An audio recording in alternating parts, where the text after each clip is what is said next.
All right. Let's fucking do it.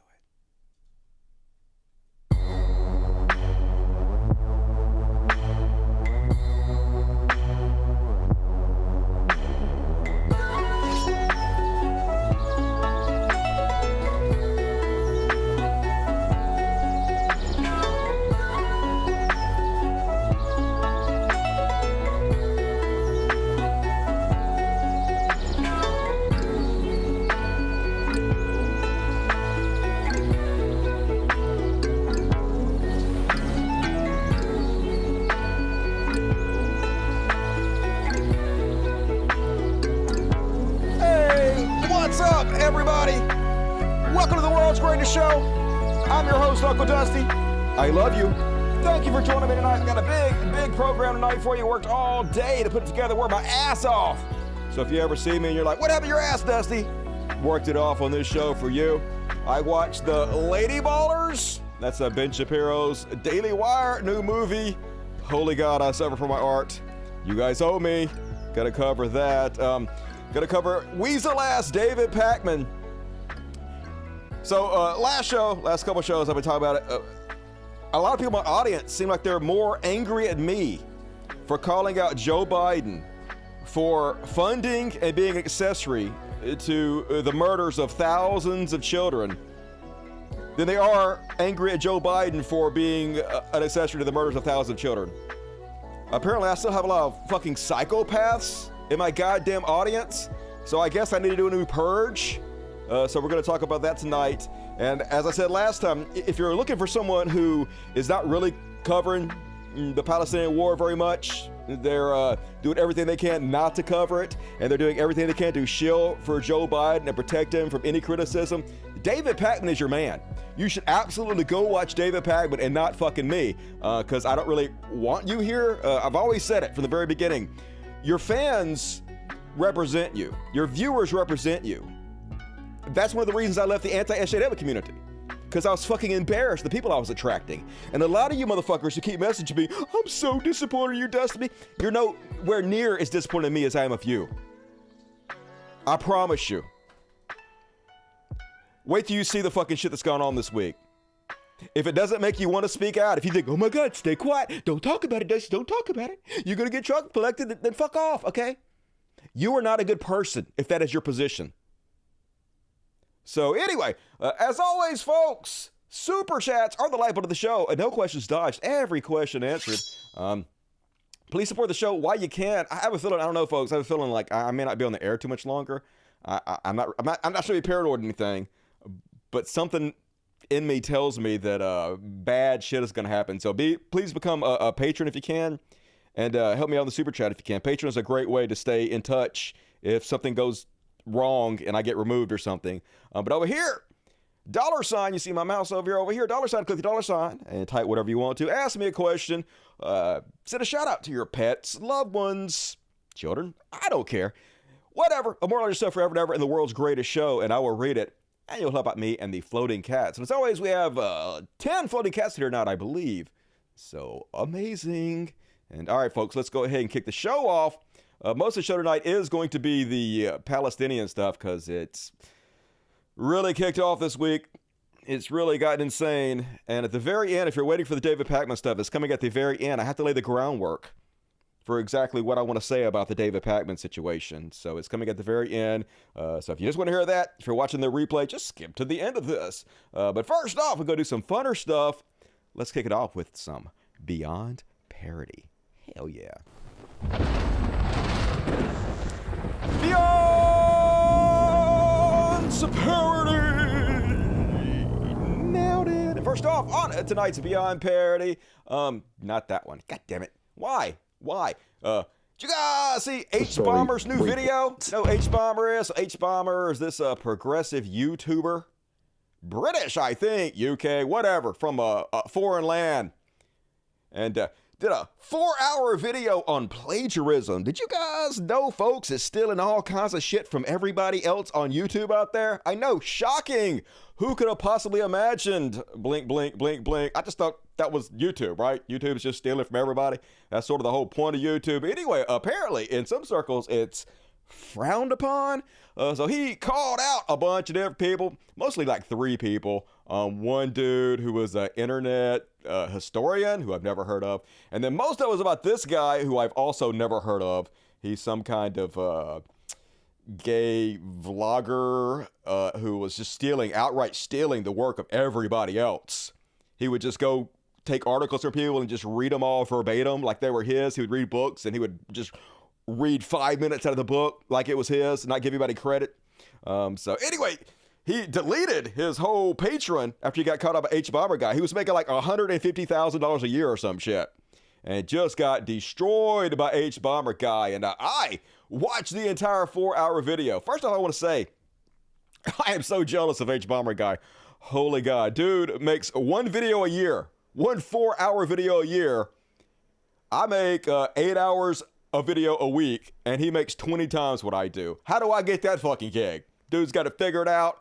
Smarter than I am in every way, for sure. But also, I was watching this whole video. I agree with everything he was saying. He was talking about how it's basically robbery when you steal somebody else's work, when you steal their ideas and you steal their jokes, and then you reword them a little bit to be your own, and then release them without even mentioning the person you took the joke or the idea from. You're basically erasing their entire work as you make money off of it. And I 100% agree with everything he said, but then at the same time, I couldn't help but notice he left something out of his video. Let's say, for the sake of argument, that all of the water levels around the world rise by let's say 5 feet over the next 100 years, say 10 feet by the next 100 years, and it puts all the low-lying areas on the coast underwater, right? Which, let's say all of that happens. You think that people aren't going to just sell their homes and move? That's right, folks. Global warming's no big deal. Once all these people's houses are underwater, they'll just sell them and move. Aquaman gonna buy up all that real estate and be rich as fuck. Here he is, dipping his webbed flippers into the pool of climate change with his signature Shapiro intellect. So let's say, for the sake of argument, that all of the water levels around the world rise by let's say 5 feet over the next 100 years, say 10 feet by the next 100 years, and it puts all the low-lying areas on the coast underwater, right? Which, let's say all of that happens. You think that people aren't going to just sell their homes and move?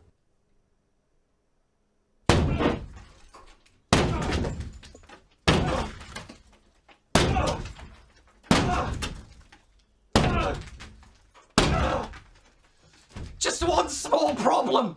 Sell their houses to who, Ben? Fucking Aquaman!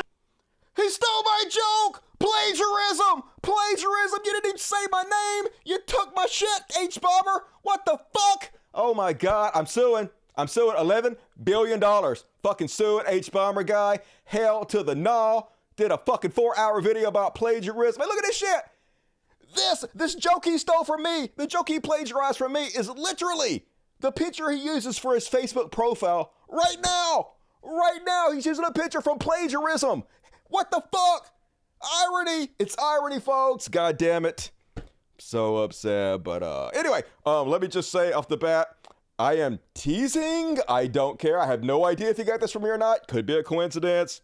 He stole it. Doesn't matter. He did it better than I did it. He made it funnier. He evolved it to another level. And so it's all fucking good. But you stole it. Should have gave me some credit, Hbomberguy. God damn it. Anyway, moving along.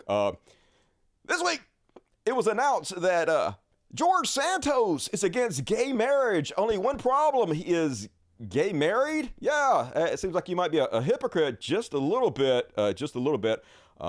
He's like, hey, I wouldn't have got gay married if it was not an option. It's you guys' fault for making it an option, but I'm against it. So yeah, typical conservative bullshit. Apparently this is real. He's got a new job going on where he makes videos on Cameo now. Yeah. From the Senate to Cameo.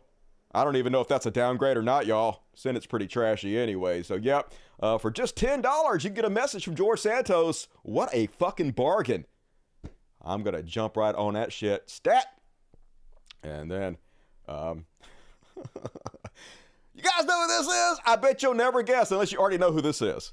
Okay. I was so shocked. This is the motherfucker that stabbed Derek Chauvin 22 times in prison. Now, I don't know if this is racist or not. You guys tell me. But I'm pretty sure the vast majority of us just assume that the guy that stabbed Derek Chauvin with 22 times is black. Didn't we all just assume that? Now, maybe that's my unconscious bias being racist. I'm perfectly willing to admit that. But, like, you know, because the judicial system is not fair, and also poverty causes people to commit more crimes. So the jails are mostly black folks. And then Derek Chauvin did kill a black man. So I just assumed it was a black dude. Thank you. That's very helpful, pretty boy. But anyway, what do you guys think? Were you racist too? Fat Dusty, that's funny. That is. Speaking of which, do the super chats to make Fat Dusty eat your money. But he looks just like that. He got a better hairline a little bit than I do. Rusty's uncle. I know, definitely could be kin to me for sure. You go stab it, uncle. And then, can't get any more beyond parody than Elon Musk. Holy shit. How does this guy say stuff like this with a straight face and no hint of irony whatsoever? X is the only platform you can trust for honest information. All the others are bought and paid for. You're the richest man in the world. You were. You're the second richest man in the world. You literally bought and paid for X/Twitter. You got investment from Saudi Arabia, one of the most evil group of men in the goddamn universe, and you bought this platform. What are you talking about, motherfucker? Just crazy, crazy stupid from Rain Musk. And then you guys know how big of a Christian Trump is. Of course we do. There's nothing Trump loves more than his faith in the Bible and Jesus and Holy God. Every time they ask him about it, it becomes more and more clear he does not give a shit about religion, about faith, about God in any way whatsoever. He can't even think of anything to say off the top of his head when he's asked a question about it. So here he is. He's asked once again, where do you draw your strength from? And we're talking about faith in this question. Here's his answer. How do you do this? Where do you draw your strength from? We're talking about faith. How do you do this every day? How do you get up and fight for every single one of us? It's probably the biggest question I get. The second biggest would be, they're not going to be allowed to do it again. Okay, you know what that means. Okay, that's number two. But number one is, how do you do it? One of the reasons is that I have the highest poll numbers people have virtually ever seen. Mm-hmm. You're beating these people by 60 points, and we're beating Biden by a lot. How do you do this? Where do you get your faith from? I got the highest poll numbers ever. That's where I get my faith from. Just good God. But Christians couldn't give a shit less. They don't care if Trump reads the Bible or cares about any of this stuff. You know, they're in a cult, and they're willing to worship their God man regardless of what he does, which a lot of Democrats, I can't talk, are in the same exact cult. They're willing to turn a blind eye to the fact that Joe Biden is an accessory funding the murders of thousands of children and doing the ethnic cleansing. So I guess I can't shit on conservatives for that alone anyway. And did you guys see this video? Corn-fed hoss trying to make a run for it, being tased at the Opera Mills Mall in Nashville. Oh, Nashville, I do love you so. So apparently he was in a Bass Pro Shop, and he was pissing on all the items in the Bass Pro Shop, as you do. And then this took place. All right, run, fat boy, run! Run! You got it! You're gonna get away! Oh, no, he didn't. Oh, yeah. And then, I don't know if they know each other, but his twin brother, some guy that looks exactly like him, just walks up out of nowhere.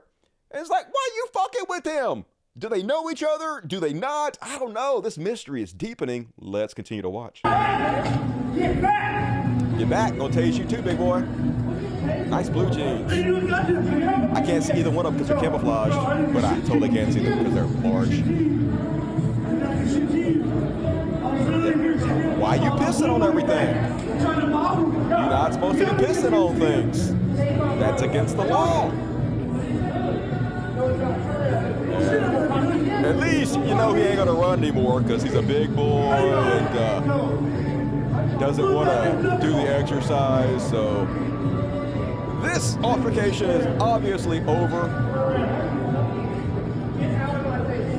Just handcuff him, take him away, buy him a pudding cup. It'll be fine. And then, oh, he's running again. He's off again. No, no, fat guy. No, you're not gonna.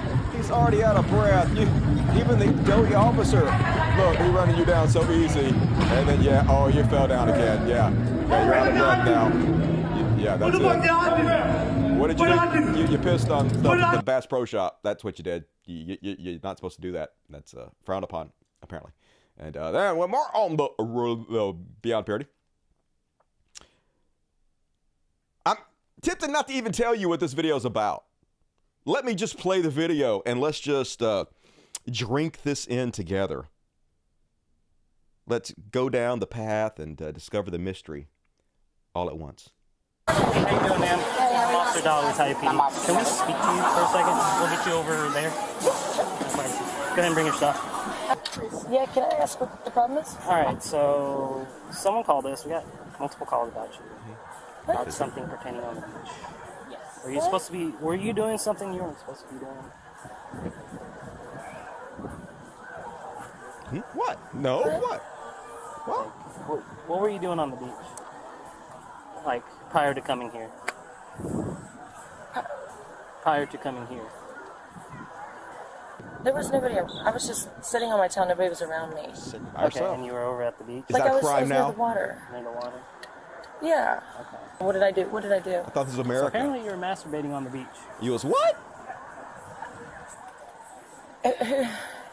Who saw that? I mean, a couple Everybody. people. No, they Families. didn't. That's not They true. clearly did. They called the cops. They saw you. Nobody was around. It was an anonymous call. What Is does this that one of my matter? They buddies? saw you. Okay, one of my buddies. No, it's not one of your buddies. It's a family. Okay, look. Let me show you what I did. Yeah, show us. Okay. Hell Is there yeah. anything in the bag?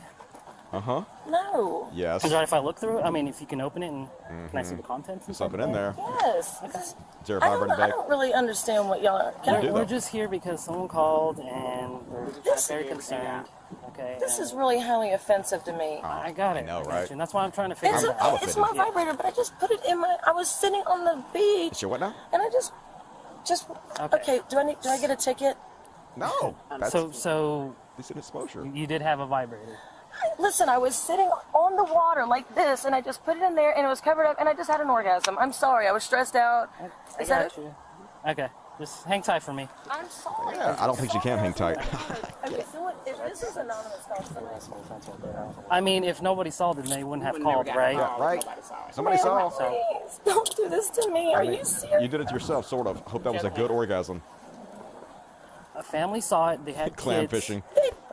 What? There That's why was they called. nobody around me. So There was somebody, clearly. Somebody heard it.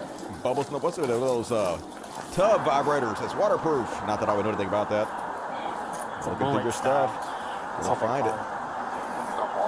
oh Jesus. Where is it? Now as you going through it, you logging everything. I want to see it. Pull it out. Gotta be in there She admitted to somewhere. it, and she said Oh she yeah, had an he orgasm took his on the gloves beach. off. All right, well, that was a letdown. So, I totally Yeah. wanted to see it. All Hey, right. at least she got off though. I mean, you know, with the orgasm, not the charge. But anyway, that's my Beyond Parody for tonight.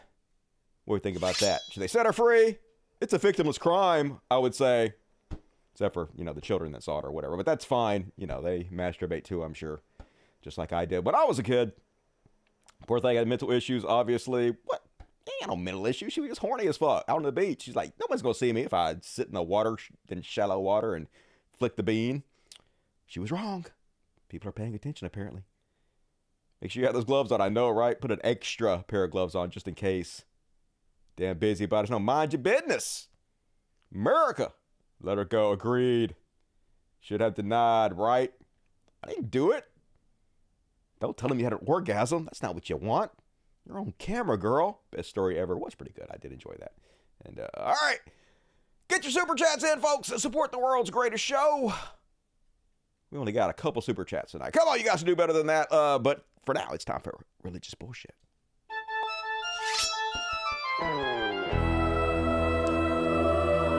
Religious bullshit. Religious bullshit. Religious bullshit. It's time for religious bullshit. It is time for religious bullshit.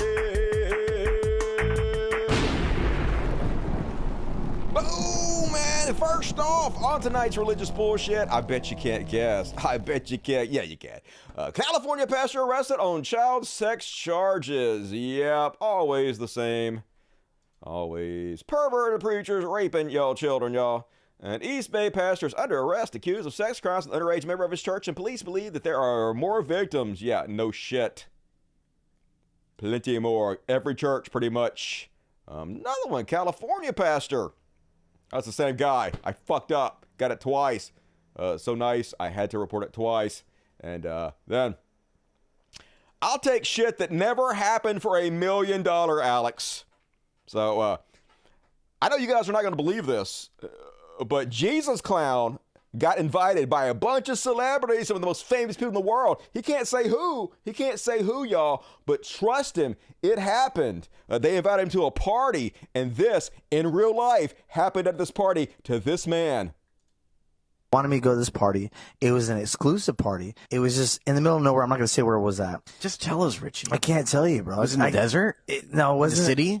It was in L.A. It was in L.A. I knew it. I knew It was in L.A. The grand finale was they had this woman, and they cut out a chunk of her buttocks. No, Oh my God. And they sauteed it, and they were eating her butt. They literally did. While she was like moaning. She was moaning. Oh my And God. she was like touching herself and masturbating to Definitely herself, that was and people were doing things to her. She was touching her vagina? Everything, And she's bro. bleeding on her ass. Yeah, and then they sauteed it and they ate Sauteed it. Oh. Yeah, it was crazy, bro. Can you answer one question? Was crazy. Kevin Spacey there? I can't tell you who's there, bro. Was The Rock there? I can't tell you who's there, bro. Yeah, 'cause I it didn't can't, but happen. like famous people, bro. Totally like, famous. And then they had a satanic pentagram on the floor. It was the most creepiest, scariest party that I've ever So been to. creepy. Wanted me to go to this party. Yeah, I believe him, folks. He just has an honest face. Who couldn't take one look at this guy and tell he's telling the truth? Case closed. It was Jay-Z. I know it was Jay-Z. Jay-Z eating that butt. I'm pretty sure it was Kim Kardashian's butt they were eating, because as I'm going to show you in the what the fuck section, she has new pictures out and her ass is gone. So more proof that this gentleman is spot on. And dudes, you're never going to believe this, but you will. Greg Locke had a debate with a flat earther at his church and lost. Greg Locke lost a debate with a flat earther. So he set himself up with failure right off the bat, because they were having the debate from a biblical standpoint. And the Bible is quite clear that the earth is flat. Just like Kim Kardashian's ass is now. Flat as fuck. And so he lost miserably. So here's how he responded to losing a debate in his own church to a flat earther, y'all.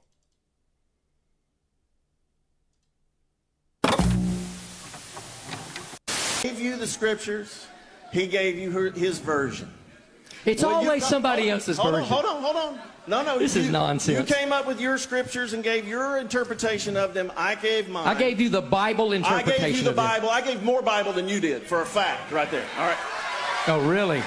That's a fact. Well, I'll tell you what. How about in your rebuttal, I'll keep my mouth shut and you tell me how wrong I was about your misapplication of the ring stamping in Job chapter 38. First of all, hello, is it sunrise or not? Not at all. I don't agree with you. Turn his mic off. Get out. Wow. You're a Bible denier. You're a Bible denier. You're a Bible denier. Definitely won, didn't he? When you have to turn your opponent's mic off. That is and tell him to ridiculous. Get out. And you hear how everybody was cheering for this guy when he says, I gave more Bible verses than you do. I know he did, because that's what the Bible says. It's flat as fuck. Why did you do this to yourself, Greg Locke? Oh, you're a shameless con man who would do anything for attention. And good God, imagine losing to a flat earther. And that's my religious bullshit. Hail to the yeah. What do you think about that? You guys think the earth is round? Are you rounders? Psh, they're putting globes everywhere, y'all. Globes all over the place. Trying to brainwash you into believing it's round. What's wrong with y'all? Don't y'all read y'all's Bibles? Hooked the microphone. Yep, he was done. Got kicked off. It was David Pakman. What a clown. Yes, what a clown. Jesus, clown is amazing. I believe every word he says. 100% Bible denier. Yeah, I know, right? Greg Locke don't believe the Bible. Bible very clear. Dusty voted for Genocide Joe. Hell yeah, I did. Although, I didn't know that he was Genocide Joe at the time, because at the time he didn't do the genocide. So, my bad. But you can't spam though. If you keep one more spam and you're gone. I'll let you troll if you want. Okay, you gotta go. Somebody kick Dusty out of here, because I would let you troll if you didn't spam, but you can't spam. So if somebody wants to room that guy, I guess I will do it. I would do it while I'm live. That's not right, here we go. Hi, usual on this channel. Did I get the right person? Did I do it? Boom, I did it. Hell yeah. So you can troll, but you can't spam. I mean, trolls are usually pretty entertaining because, like, you're pathetic and it's easy to slap you the fuck down, so you're just fodder. But you can't spam because it blocks up the chat and makes it a worse experience for everybody else. So anyway, mods, where you at, mods? I got a mod for myself. Psh, hey, I'm used to modding for myself, if you know what I mean. All right, get your super chats in, folks. Did it pick up any? No. What the fuck? All right, whatever. Whatever, I guess. Let's do the Chud Watch. Chud Watch. Talking about Chud Watch. We talk about Chuds and make fun of them. And David Pakman says, and first off, on the Chud Watch, folks, Ron DeSantis got a health care plan. Believe him, folks. 2 weeks. Gonna cure health care. Here's his genius plan. Lots of details, y'all. President Trump said he wants to repeal and replace Obamacare, something he tried and failed to do when he was president. You were in Congress at the time. If you were president, would it be your plan to try to repeal and replace Obamacare, something you voted to eliminate 3 times? Right. Well, you're right. President Trump promised that he would repeal and replace Obamacare, and he didn't do it.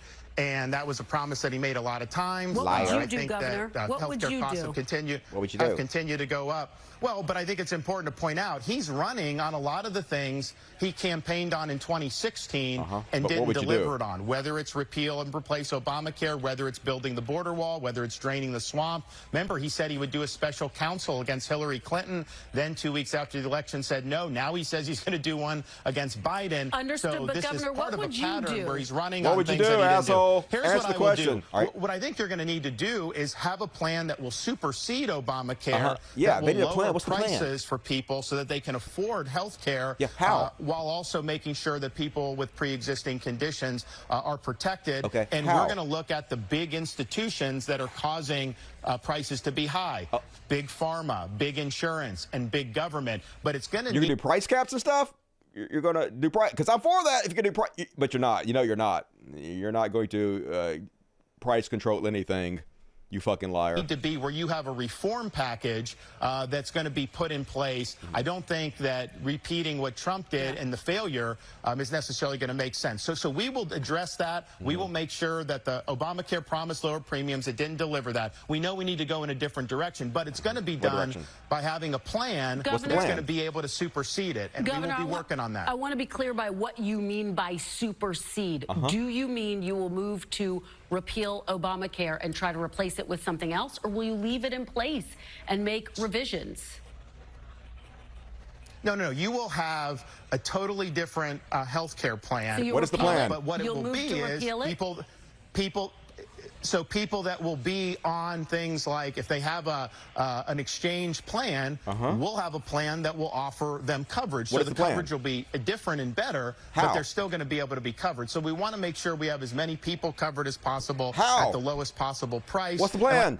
Oh my God, no details whatsoever. They don't fucking have a plan. They don't care. They're just going to try to repeal Obamacare, I guess, and just let even more people die from lack of health care. Great plan, but hey, looks like they might win, so I don't know. Whatever. And then, Dinesh D'Souza, convicted felon, would like us to know. The term woke reeks with irony. In reality, it involves reducing young people into a state of robotic stupor. Woke means putting the independent mind to sleep, not waking it up. Yeah, but no one uses that word anymore except for you guys. Like, a couple years ago, they used to say stay woke and shit, but then you guys ruined it. Literally nobody uses it except for you. As Ron Filopsky says, the only people who use that term in America are right-wing Republicans, and it's true. You guys ruin every fucking thing, and then I did it, folks. I did it. Like Jesus, I sacrificed myself for you. Well, just my time. And this movie was like 2 fucking hours. Wrap it up, conservatives. Anyway, as Hassani B says, the age-old tradition. Conservatives make up a problem to attack marginalized communities. Conservative tries but fails to find examples of said problem because it's made up. Conservative chooses to fake the problem themselves. Crowd must be so jealous. So here is Ben Shapiro admitting, hey, we wanted to make a documentary where men were competing in women's sports to prove how silly this is, and then we went out there to try to do it, and we realized, oh yeah, that's not a thing. They don't let you do that. Here he is admitting that the premise to his whole stupid movie is completely made up just to scare dipshits with. A fictional film about this topic. Now, to be fair, I think I'd actually suggested to the Crane Boys that they do this as a doc. Yes. I originally went to them and I said, you guys should go try out for a bunch of ladies' leagues, and that became not possible because, as it turns out, most ladies' leagues don't allow in actual men, and they weren't willing to go the full distance in terms of what it would require in order to, the actual hormone treatments and everything to play in some of the ladies' leagues. But in any case, that would have been an awesome documentary. That literally would have been one of the best documentaries I've ever seen if you guys actually would have done that. But of course, you did, because you don't have the guts to do it. So they had to make a fictional movie, a comedy based off this concept that, hey, men can just go play women's sports and dominate. Because that's definitely what's happening in our country, right? Aren't men just going and dominating? They're not? No, they're not. Not happening, of course, because you have to take hormones for 2 years before you're allowed to compete in women's sports. And if you're going to do that, that's very committed to your sport, I must say. Congratulations, dude. They could have even made a fictional movie based on that concept. Would have been amazing. If instead of the trash movie we got, they would have had the stars of the movie realize they couldn't actually go play in women's sports, but they still wanted to dominate, so they were willing to take hormones for 2 years. And the movie could have been about, their bodies changing, the funny situations that happen to their body changes, and how their emotions change, what they discover about themselves, how they got weaker and stuff. Would have been a much better movie than the movie we got. First off, I just want to say some good things about this movie. First off, it was shot well. They had good camera work. It was, the acting was decent. It wasn't the worst acting I've ever seen. It starred Jeremy Boring, which tracks because it was very boring. The guy who is the owner of Jeremy's Razors, the anti-woke razor company, because your razors woke, right? I mean, razors have a political ideology, and theirs is conservative, unlike mine, which I'm pretty sure is trans. I own the trans razors, but not theirs. Theirs is anti-woke as fuck. Anyway, so here's the guy's daughter in the movie, and she based the shit. So obviously she's supposed to be brainwashed. And they're trying to scare you with all the horrible things teachers are teaching the children these days. Of course, no teacher is teaching the kids any of this shit, period. So they have to pretend like they are to frighten people. Anyway, here's one scene from the movie. Oh, and Mary Margaret showed me her penis. Some boy showed you his penis? What? No, not a boy, Daddy. Gross. Mary Margaret, she's a girl. Girls don't have penises, Winnie. Mary Margaret does. Penises are weird. Can we stop saying penis, please? Where'd this happen, anyway? In the bathroom. Well, why are they letting boys in the girls' bathroom? Why do you keep misgendering Mary Margaret? Misgendering? What are you talking about? It's very transphobic of you. How do you know the word transphobic? I'm 8 years old. Exactly, you're 8 years old. Okay, boomer. You know what, it's fine. We'll just have to get you into a private school. Some of them have good sports programs. Private schools reinforce white patriarchal privilege. Teach you that at public school, did they? No. Mommy's boyfriend Chris told me. He's an ally. Is he? So Mommy's boyfriend Chris is Matt Walsh, who plays a hippie who is kind, generous, respectful, loving. So he obviously is the bad guy of the movie because it's a conservative movie. We'll see about that. Lady Baller. Anyway, this movie obviously is trying to be offensive, but it's not offensive at all. It's not good, but definitely the target audience they're shooting for will probably find it funny, which is people who have the mentality of 12-year-old boys. It's obvious they watched a lot of South Park. In fact, they just stole lines off South Park. They keep saying over and over again, so brave and beautiful. When they refer to trans women over and over again, they just do South Park lines. It's obviously they watched the movie Basketball and they try to copy the movie Basketball, just made it worse. But they weren't brave enough to actually make it offensive.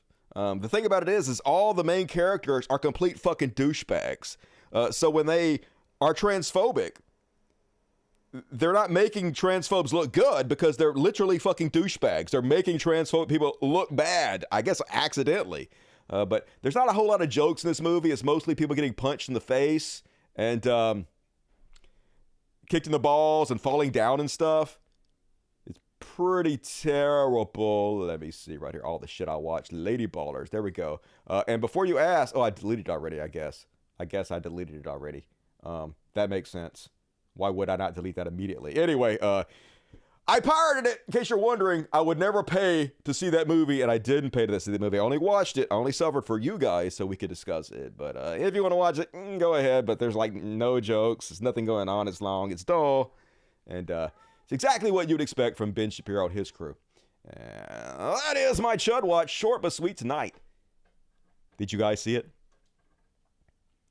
Lady Ball is a real movie. Yes, unfortunately, it is a real movie.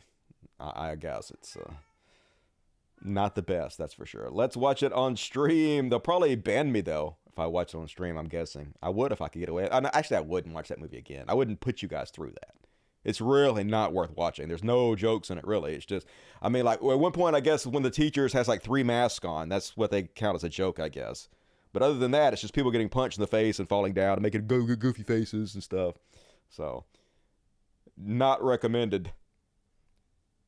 Dollar Tree, Adam Sandler, looks lame as fuck. It was lame as fuck. You're the hero, remade. Hey, I do what I can for you because I love you. And all right, last chance to get your super chats in before halftime. I'm going to read them out at halftime. But first, let's do some what the fuck.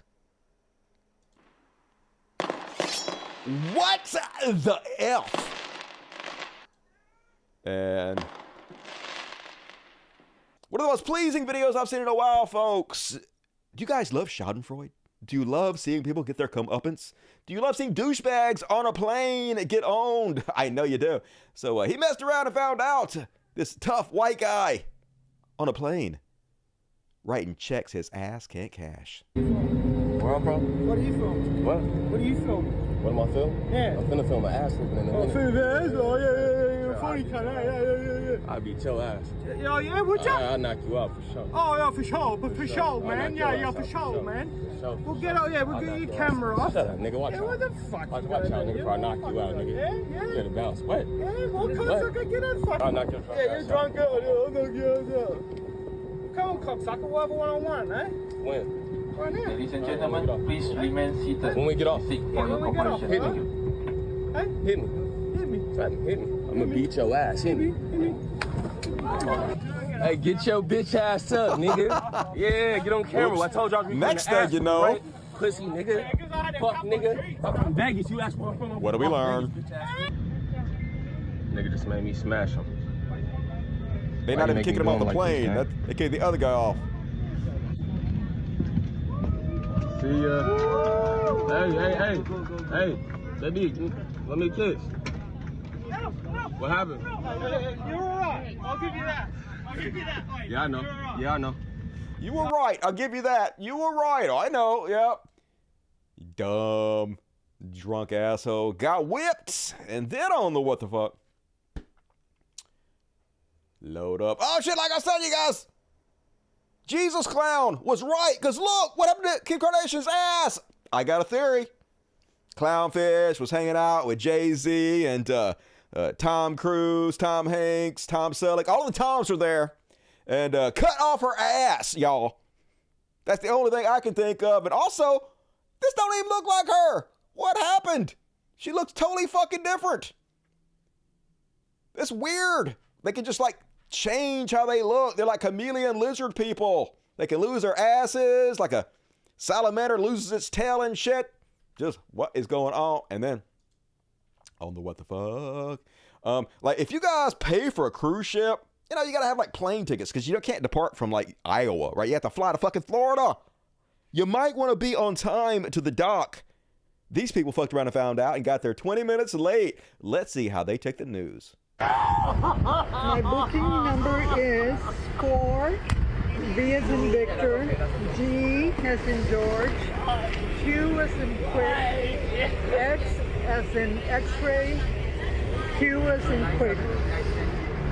Yep, might want to show up like an hour early next time. That's an expensive mistake. Bet they don't make that one again. And then one more. This is the last one, folks, before the super chats. I'm starting to think that Volsh's granddad is an asshole, y'all. Smacked his granddaughter across the face. I smacked my granddaughter across the goddamn face because she was swearing in public and mouthing off to her grandmother. No, you didn't, Grandpa Vosh. I don't abide by that. You're gonna get disowned by your grandkids. Smacked his. What the fuck? And that is my what the fuck section. Hells yeah. And first up, big shout out to Glenn Houston out there. Glenn Houston, I got your donation on PayPal, and very generous as always. You're very good to me. One of the heroes of the show, unsung. Don't come in here, don't say nothing, but keeps the show going. One of the backbones, and so I really appreciate you, Glenn Houston. Thank you. I really appreciate it. And folks, as I said earlier, I don't know Glenn Houston how long I'm going to be around, if they're going to let me do my anti-Palestinian stuff for a long time. Maybe they will. Maybe I'm just paranoid. But if you could please consider supporting me. I've lost a shit ton of friends and support on Patreon. So if you look at the video, click on the More button. The first link is to my Patreon. And then boom, right here, become a member. Please consider becoming a member. You get all the exclusive content, and you'll feel good. It doesn't cost a lot. It's whatever you can afford, as little as $1 a month. So appreciate you. Thank you in advance. I love you. And all right, let's go ahead and read the super chats. Boom, did it. Nailed it as always. All right. Scroll up, scroll up. Hell yeah. Daniel Flores, 555. Of course, I knew what you are about, Dusty. Just wish all those professional journalists and also politicians had the same level of integrity as you. Just to state what is obvious reality, keep up the good fight. Yeah, well, like I may make less money and people may watch the show less, but I sleep so well. Especially now that I quit smoking weed. Man, the dreams, y'all. The dreams. It's cool, so I'll be fine. I'm probably going to retire in the next 4 or 5 years. I'm going to find out a way to retire, so I'm going to do it as long as I can, and I appreciate everybody that supports the show. And Finois, don't sweat it, man. We can set it up for you to stream direct from a website. Oh, that'd be great. Need to make sure you got all your shows backed up, too. Yeah, I'm about to lose my premium membership on Vimeo, which is where all my shows are backed up, because it costs like $1,000 a year, and that's way too much money. So we'll see what happens. Hackney. I know you told me to say that, but I don't know. I stand with Dusty. Hell yeah, even though I'm sitting. Vanguard boys invite you on today. Okay, cool. Why didn't they invite me? Like, I don't understand why they don't message me on Twitter. Cult of Dusty 1, Cult of Dusty 1, or cultdusty2 at gmail.com. Cultdusty2 at gmail.com. Like, everybody keeps saying, hey, I talked to so-and-so and they invited you on the show. And I'm like, no, they didn't. Tell me. I'll go. I will go on your show. Thank you, Vanguard boys. Looking forward to going to your show. They were singing your praises and saying how much they respect you. Hey, awesome. Sounds like my sort of fellas. I don't get why Pakman doesn't cover Palestine. Yeah, you do. You know why. You know exactly fucking why you don't cover Palestine. But if you don't know, we'll go over it at the end of the show. Thank you, Proto. Jason Ashby, hell yeah, socialism. Boom, socialism. Hell yeah, thumbs up. Almost flipped you off. Michael Clifton, $20. Give a shout out to Asher and his 4 kiddos. Love to the show. I love the name Asher. I used to go by the name Ash on the internet. Like literally, before I started using my real name, everybody on the internet called me Ash for like a decade or more. So hell yeah, I got that from the Army of Darkness, one of my favorite movies. Bruce Campbell, Shop Smart, Shop S Smart. John Bliss. They should make a parody movie on fundamentalism churches like the awful Ben Shapiro trans movie. But funny, there's a movie I did, Dusty, you rock. Hey, I'm going to make movies. Once the AI gets better, I'm going to make one-man movies. After I retire from this show, I'm going to spend all my time in making different kind of content than this. But I have to let the technology catch up first. But definitely going to fucking do that. I cannot wait. Getting close, but not quite there. Another couple years. Don't go away, Dusty. I'm not going away. As long as you guys support the show, I'll be here forever. And I definitely appreciate you and love you. And BBC! Hell yeah. Backbone of the show, BBC, keeping me afloat as everybody else abandons me. Conservatives are the least funny people in the universe. True story. Anyway, here's some cash for the kitties and puppies. Dusty, you rock. I love you, DSPs mods and Dust Buddies. Hell yeah, mods rock. DSPs rock. The whole community rocks. Rocking all around. BBC, 10 Cultist memberships. You motherfuckers better give them some love. And spam the chat with impunity. Person of Boogie. I want to see gender-affirming surgery for people who identify as attack helicopters. Where do they install the missiles? In their ass. You know it's true. Justin Joseph, booze is horrible. Horrible drug. Just a cannabis. I'm not doing any of that, but definitely booze is one of the hardest drugs you can possibly do. Has destroyed more lives than probably heroin has. So in moderation only.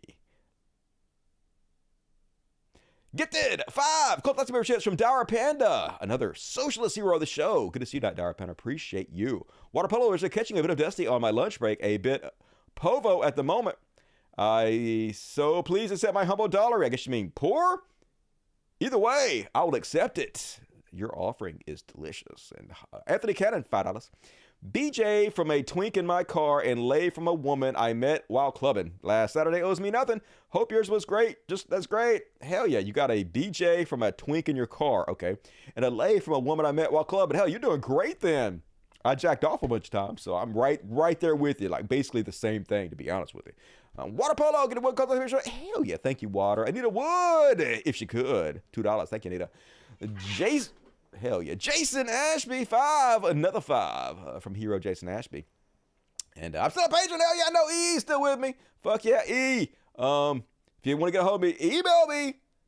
I got my phone, but I don't ever use that son of a bitch. It's just I can't really type on that thing. You got a keyboard and stuff. Good to see you, E. What up? Jay, I already read that. All right, Anita Wood again. $10.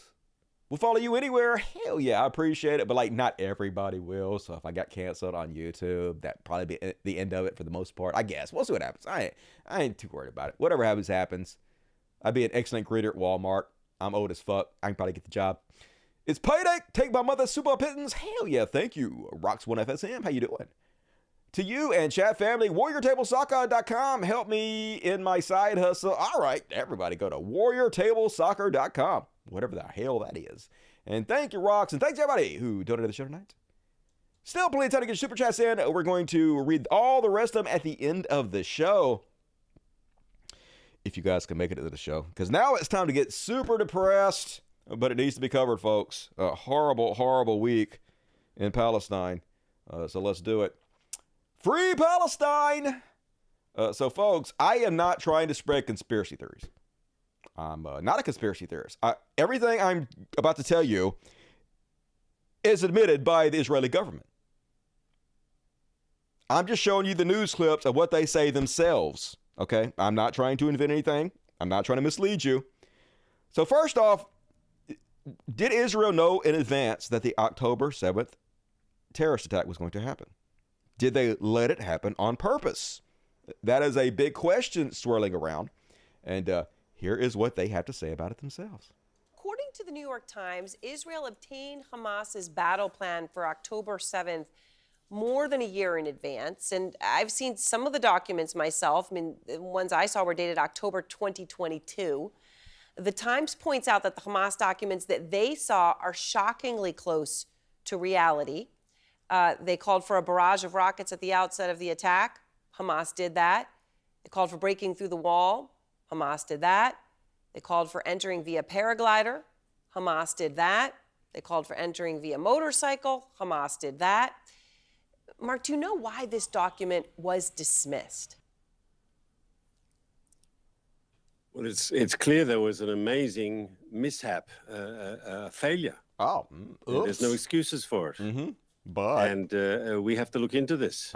We paid for our mistakes on October 7th in blood, in the blood of over 1,200 Israelis who were murdered. Oopsie, y'all, oopsies! I mean, this is the most surveilled piece of real estate in the entire world. They know what every square inch of it is fucking doing.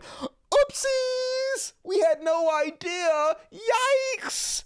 Like a Home Alone episode. Oh no, y'all. We definitely didn't know this was going to happen and let it happen on purpose so we could bomb the shit out of the Palestinian people and take their land. Definitely didn't do it, y'all. It was a big mistake. So immediately our government resigned. We took full responsibility. You didn't. You used it as an excuse to bomb the shit and do ethnic cleansing. Oh my. And then I know this is going to be a shock to everybody. But apparently, border surveillance footage from October 7th has disappeared. It was a big mistake. And the footage seems to have gone missing. They Epstein the shit. Israeli military surveillance video from the Gaza border from October 7th, the day of the Hamas surprise attack, has disappeared. Israeli news site Walla reported on 3 December. During a visit by a senior female officer from the Israeli Army, general staff to the various division headquarters, senior officers, and the reserves commented that an invisible hand had deleted videos from the various military surveillance cameras showing the event of that day, the Hebrew language outlet stated. The videos were deleted from the military network known as Z-Tube, potentially to prevent their use in an in-depth investigation. But the guy just said it was a mistake that has to be investigated. You saying that they're not going to investigate themselves? Of how thousands of Hamas fighters managed to breach the border fence and infiltrate Israel to carry out the attack. I wonder, it's a mystery how they managed to do that. We sat down with one of the generals and we're going to show him a video about one of the events, and we found out that someone had deleted the video, said a senior reserve officer from one of the divisions, adding, it was very embarrassing. And then suspicion arose as to why someone would do that. I wonder, I am so curious. And at the end of the excuses started that it was decided to give special privileges to certain officers to view the footage. Do officers in our ranks need privileges? It looks like a war between generals and officials. There is a feeling that everyone is now trying to take care of themselves for the day after, when an investigation to the events of that day takes place. Israeli officials, including top generals and Prime Minister Benjamin Netanyahu, have acknowledged the Hamas attack in which 1,200 Israeli soldiers, they originally said it was 1,400, but then they admitted that they are the ones that murdered a lot of those people themselves, and some of them were their own people. They did do that. That was another clip that went viral. So, yeah, that probably has a lot to do with it. And civilians were killed resulting from an intelligence failure. Such a failure, I'm sure. However, they insisted the events of that day could not be investigated until after the war in Gaza. Oh, really? Can't investigate it until after we've killed them all. Yeah, we have to eradicate them and do ethnic cleansing first and take all their land and take all their shit before we can investigate ourselves to whether we let it all happen or not to make the war possible. In which some 20,000 Palestinians have been killed by Israeli bombing ends. Officials in Gaza division said that there was also a disruption in recordings of the audio communications from 7th of October. According to them, some of the recordings have disappeared or were simply downloaded from the network and transferred to another location at the direction of commanders. We weren't able to hear them. Someone decided to transfer or delete them so that no one will hear them. The recordings tell the whole story of what happened. What we did, especially in the first 8 hours and in the moments when there was really no one to talk to. Slightly suspicious, just slightly, but I guess nothing to see here, folks. It's all good. And then, according to Chris Hedges' report, there's growing evidence that in a chaotic fighting that took place once Hamas militants entered Israel on October 7th, the Israeli military decided to target not only Hamas fighters, but the Israeli captives with them. Tuval Escapa, who I nailed the pronunciation of, a member of the security team for Kibbutz Be'eri, told the Israeli press he set up a hotline to coordinate between kibbutz residents and the Israeli army. Escapa told the Israeli newspaper Hearts that as desperation began to set in, the commanders in the field made difficult decisions, including shelling houses on their occupants in order to eliminate the terrorists along with hostages. The newspaper reported that Israeli commanders were compelled to request an aerial strike against its own facility inside the Erez crossing to Gaza in order to repulse the terrorists who had seized control. That base housed Israeli civil administration officers and soldiers. Israel, in 1986, instituted a military policy called Hannibal Directive, apparently named for the Carthaginian general who poisoned himself rather than be captured by the Romans. Following the capture of 2 Israeli soldiers by Hezbollah, the directive is designed to prevent Israeli troops from falling into enemy hands through the maximum use of force, even at the cost of killing the captured soldiers and civilians. The directive was executed during the 2014 Israeli assault on Gaza known as Operation Protective Edge. Hamas fighters on August 1st, 2014 captured an Israeli officer, Lieutenant Hadar Golden. In response, Israeli dropped more than 2,000 bombs, missiles, and shells on the area where he was being held. So if you're wondering why they're shelling the shit out of Gaza when it could easily kill and has killed the hostages, when they claim they want the hostages back, it's because they don't give a shit about their own hostages. Not even a little bit. They don't even give a shit about their own military. Not even a little bit. So, yeah. Meanwhile, before the 2 terrorist organizations decided to swap hostages, we are at 20,000 dead, 220,000 homes destroyed, 140 media headquarters destroyed, 270 schools destroyed, 124 health facilities destroyed, and 6,000 children killed. This is where we're at. So, knowing everything I just told you, how did Joe Biden respond? He responded by giving them bigger bombs. I shit you not. U.S. sends Israel 2,000-pound bunker buster bombs. He also responded, as I reported in the last show, by moving to lift nearly every restriction on Israeli access to U.S. weapons stockpile, and also removing congressional oversight so we can't actually know what they're doing. Super cool, Joe Biden. Definitely a good guy who we should all support. And even right-wing shitheads are starting to speak out against this, folks, which is crazy. Here's a Jake Shills, one of the worst humans on earth, getting 60,000 likes by showing the new bunker busters that we got. Because that we gave to Israel. Here's how they work. Bust right now. Boom! Oh, think of all the children we can murder now. Thanks, Joe Biden. Super cool, America. And they spent the week after the ceasefire doing just that. Here's the last couple days. They're blowing up housing complexes. Every single one of these got blown up. They didn't do this because Hamas is there, folks. They did this because they're trying to destroy every bit of Palestinian infrastructure so the Palestinians don't have anything to return to. Because the whole plan from the beginning was to ethnically cleanse these people and steal their fucking land, which is what they're doing. That's exactly what they're doing. Paid for, supported, funded by Joe Biden. And us. I mean, he is forcing us to pay for it. And yes, here it is.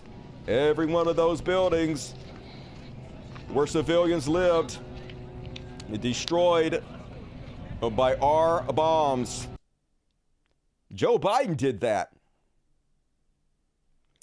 Here we go. We are civilians. The people here are all civilians. Not a single one is militant. They bombed the 11 towers here. These 11 towers where the people go when we live in them. Where we go now. Sufficient for us is Allah, as he is the best disposer of affairs. Yeah, Allah been real good to you. Think you might have chose fucking poorly, dude. If this doesn't prove you know there's no God, nothing fucking will. Here's another residential building that they bombed the shit out of. Almost like this has nothing to do whatsoever with killing the terrorists. It's almost like they have an alternative plan here. What could it be? What could their alternative? It's a mystery. And yeah, speaking of the bunker busters, here you go. That's one of them right there. And want to see it in action, folks? There's a still shot of it. But they do have the video. Here's the new bombs that Joe Biden just sent them to kill more children. Yeah, very, very effective. Man, that's going to kill a bunch of children and civilians, isn't it? And that's exactly what's happening here, folks. I'm sorry for this, but don't look away. Don't fucking look away. This hero girl trapped under the rubble of the Joe Biden bombs, 13 years old, begging them to save her parents and her grandparents and her siblings first. I'm Alana, and I can't get out. Who is with you, Alma? My siblings and my parents and my grandparents. Are they alive? Yes, we're alive. What did you just say, Alma? Help my parents, my siblings, and my grandparents first. What a brave little girl. And then help me. Okay, my dear, help me last. Help me last. Hard not to get fucking angry. Hard not to get angry at every single one of you motherfuckers who have messaged me and said I should not be calling Joe Biden out for this, when Joe Biden is the only motherfucker that could stop this. He is the only person in America that could stop this. And he can. If he wanted to, he fucking could. If he had a heart, if he had a soul, if he had courage, if he had any morals in him whatsoever, he abso-fucking-lutely could. Fuck you for telling me not to call him out. Okay, I'm going to calm down a little bit, but probably not. Here is this little girl who has Down syndrome. Despite this, trying to comfort her little brother after they got bombed to shit and back. Clearly Hamas, y'all. Clearly a terrorist. Look at these terrorists that you and I are paying to murder. Look at them. We're the good guys, aren't we, guys? Yeah, we totally are. Here's a girl so shell-shocked she can't stop trembling, folks, from the bombings that have happened. Joe Biden did that. Here's a Palestinian girl asking if she's in a dream or if this is reality, because she can't believe the horrible nightmare she's found herself in. I want to ask something, Uncle. Yes, dear, what is it? Is this a dream or reality? Don't be afraid, little girl. Is this a dream or reality? It's reality. Hey, but folks, they hate us for our freedom. That's why they hate us. Hey, when the next terrorist attack happens, when they drop a fucking nuke on us, it's because they hated us for our freedom, y'all. We're totally innocent. We didn't do nothing. Joe Biden's the good guy here, y'all.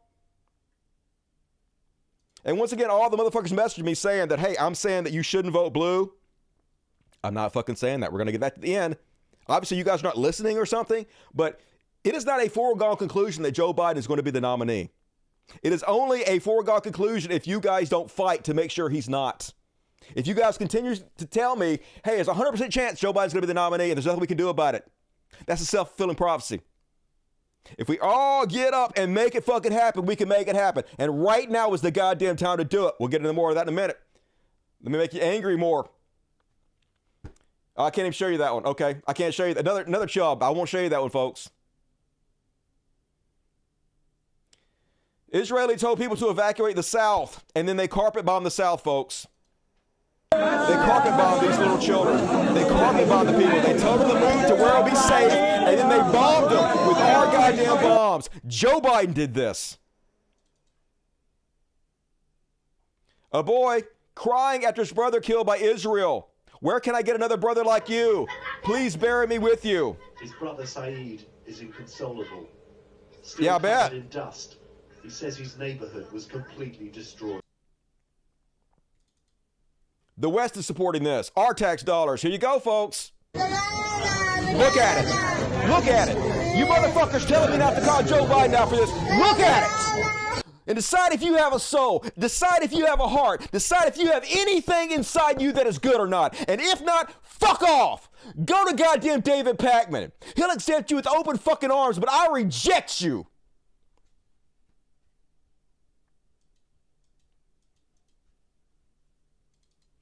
Here's a mother grieving over her children. Imagine what this would do to you seeing your children killed. Imagine what you would support. Tell me this shit wouldn't make you a terrorist. Tell me this shit wouldn't make you support Hamas. What if it was your kid? What if it was your cousins, nieces, nephews? What if it was your mother? Here's a guy trying to unbury his mother with his bare hands. Palestinian man is digging through his destroyed home to look for his mother. I have to keep looking until I get my mother out of here. No one is going to come and help me. I got to get her out of here. With my hands, my legs, my teeth, I have to keep searching until I get my mother out of here. Killed his whole family, y'all. Finally found a scarf that she used to wear every day. Still smells like her. This is my mom's. We just found it here. My mom used to always wear this during celebrations and special occasions. She cherished it. We found this scarf. Where's my mother? Where is she? My mother's smell is on it. My mother's smell is on it now. It's not going away. All she has left of her is that scarf and her smell because of us. Israel's already said that if the United States stops supporting them, it will be fucking over. If we stop supplying weapons to them, it'd be fucking over. They've already admitted to it, but we won't do it. Because we are evil sacks of shit. We are terrorists. We are a fucking terrorist country run by a terrorist motherfucker named Joe Biden. And yeah, Donald Trump would do the same exact thing, but he fucking didn't yet. And I'm not saying I'm gonna vote for Trump. I'm not saying I'd vote for Trump over Biden. I'm not fucking saying that. I'm saying hold these fuckers responsible now. UNICEF spokesperson describing desperate and terrorized children in Gaza. I talk to doctors all the time. The bombardments are a very real threat to children. They are killing children pretty much as you and I speak. The secondary one now is disease. We risk seeing just as many children, and I shudder to say that, die from a lack of water, a lack of protection, a lack of sanitation on the ground. That is the reality. Just in this hospital now, as I walked around and had people grabbing onto me saying, please stop the war, I had children holding my hand with empty bottles of water in a hospital seeking water. That's the level of desperation, and we are well aware it's what needs to be met. For that to happen, how about they stop sending in rockets and allow us to send in supplies. Well, let me ask you about something else that's compounding the situation there, James. We've been hearing about these leaflets being dropped in Khan Yunis, people who've been ordered to move, being ordered to move yet again. So many observers have been talking about how part of Israel's strategy is forcing people from their homes, forcing these families with their children to be mobile. What has that... Anger rising. These are where the people were told to flee, folks. They told them to flee south. And then they bombed the shit out of them south. Funded by us. He gave them bigger bombs. Our president, after knowing everything they were doing, response was to give them bigger bombs. And you guys want me to shut the fuck up. Meanwhile, propaganda, never ending from Israel. Here's Israel ambassador. There is a river. There is a place in Gaza called the Muassi. The Muassi is the place where they all can have shelters. Together with international organizations, we created shelters for the Palestinian people. So you cannot say Israel is not, facilitating that. Together with humanitarian aid. This is where she's talking about. A desolate wasteland of sand dunes next to the Mediterranean Sea. There is no aid in Al-Mawazi. There are no aid agency tents. There are no food kitchens. There is no help here. A country of terrorists funded by the terrorist organization, the United States government, committing genocide right in front of our eyes. Killing any journalist that dares report about it. The 73rd journalist murdered. Mohammed Farajala lost his life in an Israeli sniper attack. Because the last thing they want you to do is see what they're fucking doing. Wouldn't be surprised if they come after my ass next. Tell me this is about Hamas. Tell me about this about terrorism. It's about destroying the infrastructure. Here's the Palace of Justice, folks. Just destroy everything. They want to make sure they have nothing to come back to.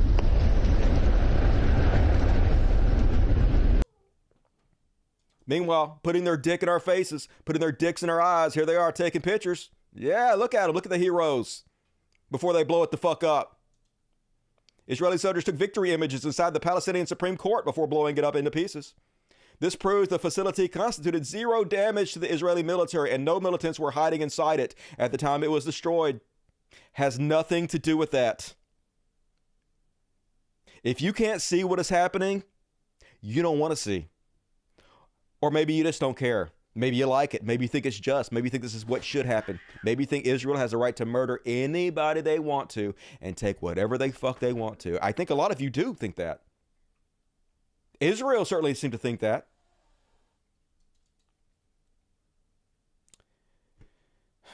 Here's the University of Gaza. The university, folks. They just want to make sure they have nothing to return to. That's the plan. To destroy everything good they might have had. Anything beautiful they might have built. To suck everything out of them. To suck every bit of hope they might have. Not Hamas, Palestinians.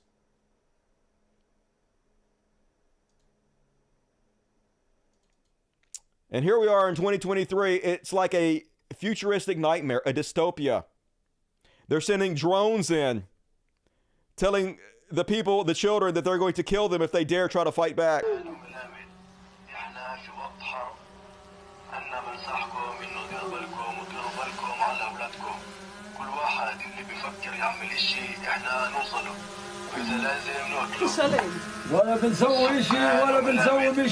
It's like literally something from a sci-fi horror movie. All being recorded, broadcast on the internet to us where we can see it. It's unbelievable. And folks, it's hard to believe this is even real. This guy posted this as though it was some kind of homage to those of us saying that Israel was indiscriminately bombing. He posted, hey, look, they do surgical strikes. To everybody saying Israel is indiscriminately bombing Palestinians. Look, Israel Air Force surgically destroys the first floor where terrorist lives while keeping the rest of the building intact. Only all you're doing is proving that they can do this. They can surgically strike if they want to, but they don't fucking want to. They want to kill these people. They want to destroy these buildings. They want to ethnically cleanse. That's the whole fucking point. Way to prove the exact opposite of what you tried to fucking prove. Still, it got 19,000 likes from Zionists who think this is some kind of ownage to us who are pro-Palestinian. How is this fucking real life?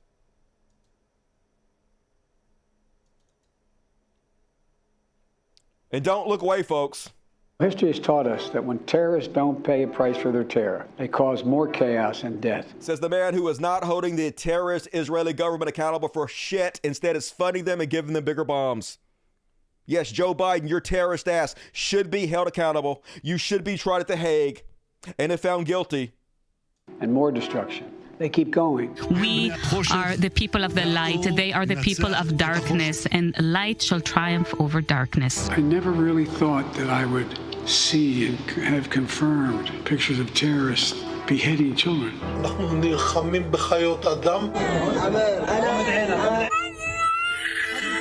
Israel has the perfect right to defend itself.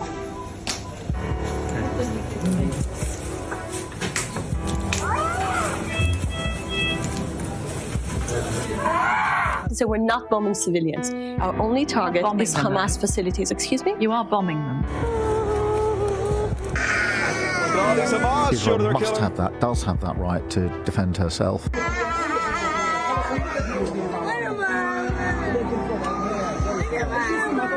Israel has an absolute right to defend itself. Israel has a right to defend itself. I welcome that there is unity across these dispatch boxes on Israel's right to defend itself.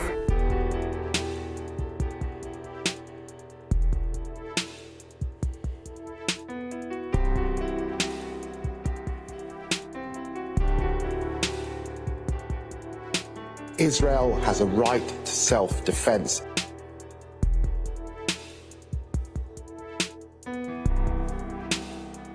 Not gonna see this on David Pakman show. I'm very puzzled by the constant concern which the world is showing for the Palestinian people, for these horrible, inhuman animals. The UN have been saying consistently over the last few days that there is a catastrophic crisis, a calamity emerging on the ground, and you are simply saying they're either exaggerating or they're wrong, are you? Yes, I am. Some civilian impact, but I believe that Israel is seeking to minimize those numbers, and we continue to urge Israel to respect international law and to minimize civilian casualties. Some civilian impact. Have you seen the pictures?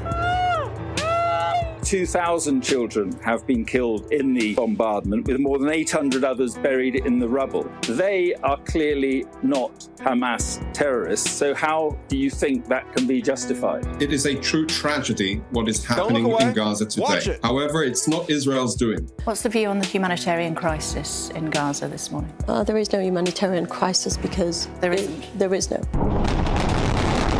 Now, on the bombardment of Gaza, it's causing a death toll that is surpassing anything in the decades-long Israel-Palestine conflict. What percentage of the something like 700 deaths a day, what percentage are Hamas terrorists? Mark, we are not bombarding Gaza. We are targeting Hamas. With the greatest respect, in terms of airstrikes, it is the largest bombardment this century. It is in terms of the number of strikes made by an air force, it is the largest bombardment this century.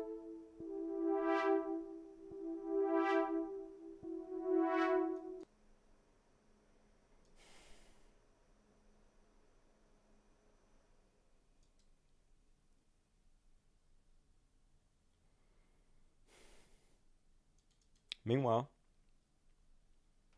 it's what I said. It's what I said the whole fucking time. It's what I said their plan from the very beginning was, folks.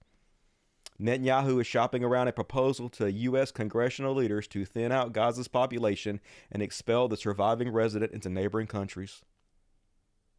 It was the whole plan from the very fucking beginning. Let it happen. Kill them all and take their shit. Funded, supported, armed by Joe Biden and the United States government. And that's what they're fucking going to do. Do you think Joe Biden's going to stand up and stop this?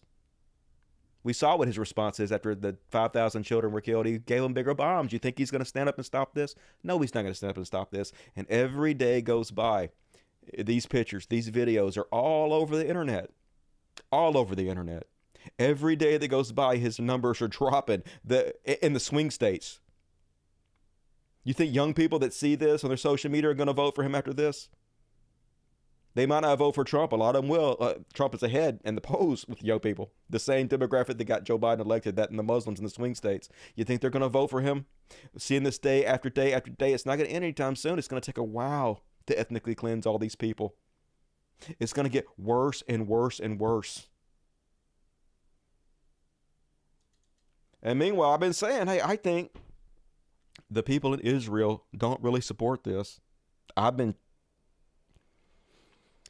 trying to be as fair to them as I possibly can, but I was wrong. According to the New York Times, 1.8% of Israelis, people in Israel, believe the IDF was using too much firepower. That means 98.2% of them don't believe they're using too much firepower. It is a nation of psychopaths. A nation of terroristic psychopaths, colonizers who came in, invaded a land, and are murdering all the people and taking their land right before our eyes, funded by us. Imagine if you had to live like this, folks. You want to see apartheid? Remember how evil apartheid was in South Africa? Remember how we all rose up against it? Remember? Imagine what living like this would make you do. Come on, open the gate. Our kids are tired. Open for the kids. Coming home from school, open for the kids. These Palestinian children couldn't return home after school because Israeli forces closed the main entrance to their neighborhood. She wants to get in her house. Listen, get down. You want to know why they support Hamas? Wouldn't you? Who wouldn't? Who wouldn't support whoever was fighting back against this? Get down, down, down. Stay away from her. Get down.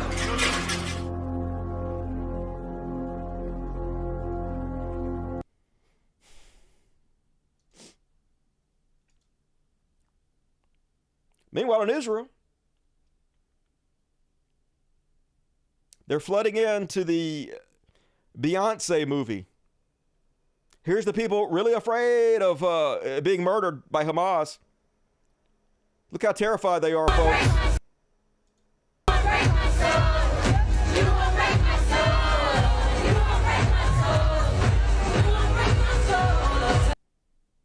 Here they are. Twerking while your military bombs and murders children next door. פוסטים אמא של החמאס. אזעקה באמצע ביונסה.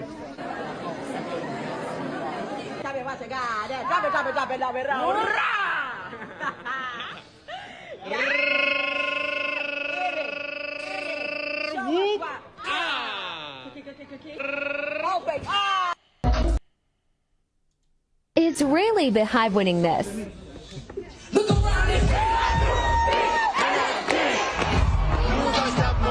They look real terrified, don't they, folks? And keep in mind, as I said on the last show, where I live in Mississippi, you are 5 times more likely to be murdered than you are in Israel. 5 times. That's 500% more likely to be murdered in Mississippi than they are. Compared to where I live, they live in fucking Disneyland. Want to talk to me? I lived through the bombings, Dusty. You have no idea what it's like. Motherfucker, 500 times more likely to be murdered here than there. Tell me I don't know what the fuck it's like. And I don't want to bomb anybody and kill them. I don't want to kill any innocent people over it. Then again, I'm not a fucking psychopath whose entire identity is wrapped up in being fucking oppressed. I wasn't raised being told I was God's chosen people. And yeah, Beyonce is under fire for letting these movies be played there. Beyonce is being criticized by fans due to her Renaissance concepts film being screened in Israel. Releasing on December 1st, Renaissance, a film by Beyonce, documents the creation of her 2022 album and recording breakthrough world tour. However, pro-Palestinian fans are unhappy that the movie will be shown in Israeli cinemas. Newsweek has reached out to Beyonce for comment via email. And in Hollywood, all the left-wing actors are cowardly as fuck. More than 1,300 actors and artists have signed a letter condemning censorship against speaking out against Palestinians. But the most famous one, Olivia Colman. You guys even know who she is? She was in Scream movies. I would have heard about her except for this thing. Not a single other famous actress or actor signed this shit.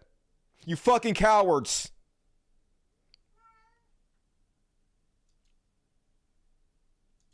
Meanwhile, they're trying to girl boss it to sell this war, to sell these war crimes, to sell this atrocity.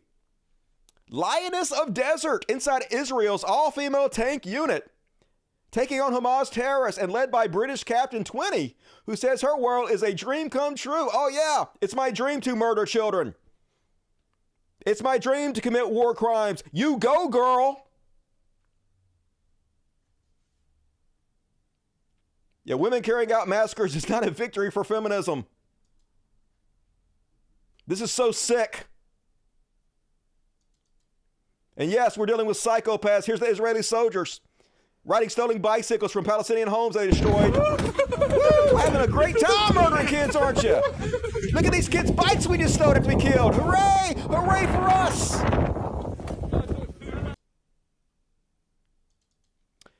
Meanwhile, folks, did you know, and if you don't believe me, I will show you proof, that it is illegal to sell a DNA test in Israel? Interesting, huh? I guess Netanyahu, the war criminal behind this massacre, his son took a DNA test, mostly from Poland, Russia, Germany. I wonder why it's illegal to sell DNA tests in Israel. Now, they do have, I think, something like, on average, like 60% of their lineage does go back to the Semitic people in the Arab lands, but 40% are like European, right? But the Palestinian people, when they do genetic tests, they're much, much, much more genetically linked than just 60% to those lands. So any argument that their genetics give them some kind of right to their land is completely squashed by a simple DNA test, which is why, in my opinion, it is illegal to buy a DNA test in Israel. Now, they say that's not why. Are DNA tests illegal in Israel? Yes. Israel is governed by a dual legal system where both, it says, if you don't attend it, you're forbidden from talking about it. Yes, it's illegal in Israel to obtain DNA tests. Basically, they have special courts that can do it, but you're not allowed to do it. Israel government recently announced that it may use DNA tests to determine if potential immigrants are Jewish, but you're not allowed to buy one. You can order them online, but they can't sell them locally. That's the law there. Somebody said that some Jewish person wrote on Quora that the reason they don't let them do it is because they don't want people making DNA weapons against Israel, which obviously is so fucking stupid. It's pretty clear why it's illegal to sell them there.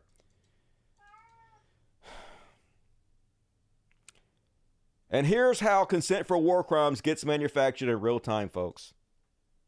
You can see it right with their own eyes, how propaganda gets made in real fucking time. So here's a New York Times article. And we can see how the title of the article shifted to be more Israeli friendly. First off, it said Israeli strike kills hundreds in hospital, Palestinians say. Then they immediately changed it. At least 500 dead in strike. Who did the strike? I don't know, mystery. On Gaza hospital. Then they couldn't even say that. They had to remove the word strike because it made it seem like somebody might have done it. Now they changed it to at least 500 dead in blast at Gaza hospital. Palestinians say it's just a blast. Who knows who could have done it? Maybe it was a suicide bomber. Who knows? Propaganda right in our face from the New York Times. Shoved down our throat in America. Fed this diet daily. Here's the Jerusalem Post doing the same exact goddamn thing. So they spread this horrible, horrible lie that was spread by right-wingers and pro-Israeli influencers all over the internet that this gentleman's grandkid who was dead, who got killed by Israel, was a doll. The footage shared on the Al Jazeera X account claimed that the doll was a month-and-a-half-old baby killed by an Israeli bomb, says the Jerusalem Post. Of course, it was debunked by doctor after doctor after doctor who said, that's a baby going through rigor mortis, you fucking liars. Al Jazeera Post blurred doll claims it to be dead Palestinians. So, Jerusalem Post took the post down. Issued a statement. But their statement didn't actually say anything about what they lied about. This is how they do their statements. Over the weekend, we shared an article based on faulty sourcing. No comeuppance, no telling what they lied about. So anybody that read that article would still think that the lie they told was true. And this statement would do nothing to change that. The article in question did not meet our editorial standards and was thus removed. We take this matter seriously and will be handling it internally in order to prevent similar incidents from reoccurring. We regret this incident and remain committed to upholding the highest journalistic standards of all times, but you didn't fucking say what it was. Their statement lacks any sort of correction or even a mention of what they're even specifically talking about. This is how the game is played.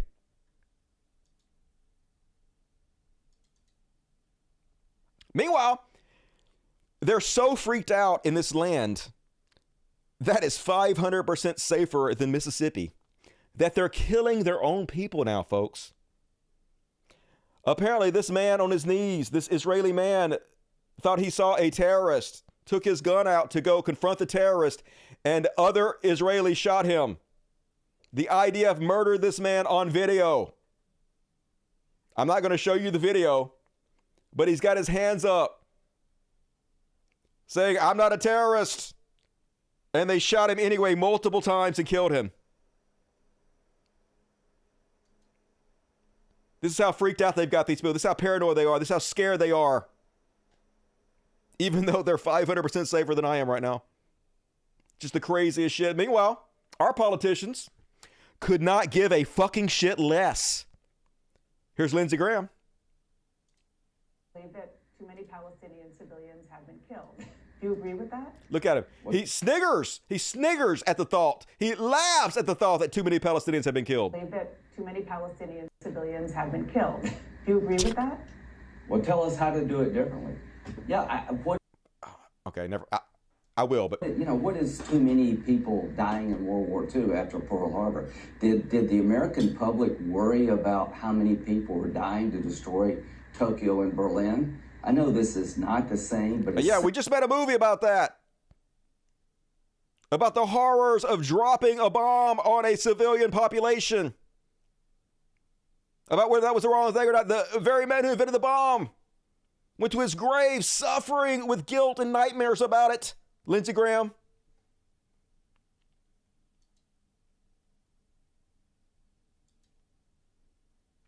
Meanwhile, remember I said Mehdi Hasan was removed from MSNBC.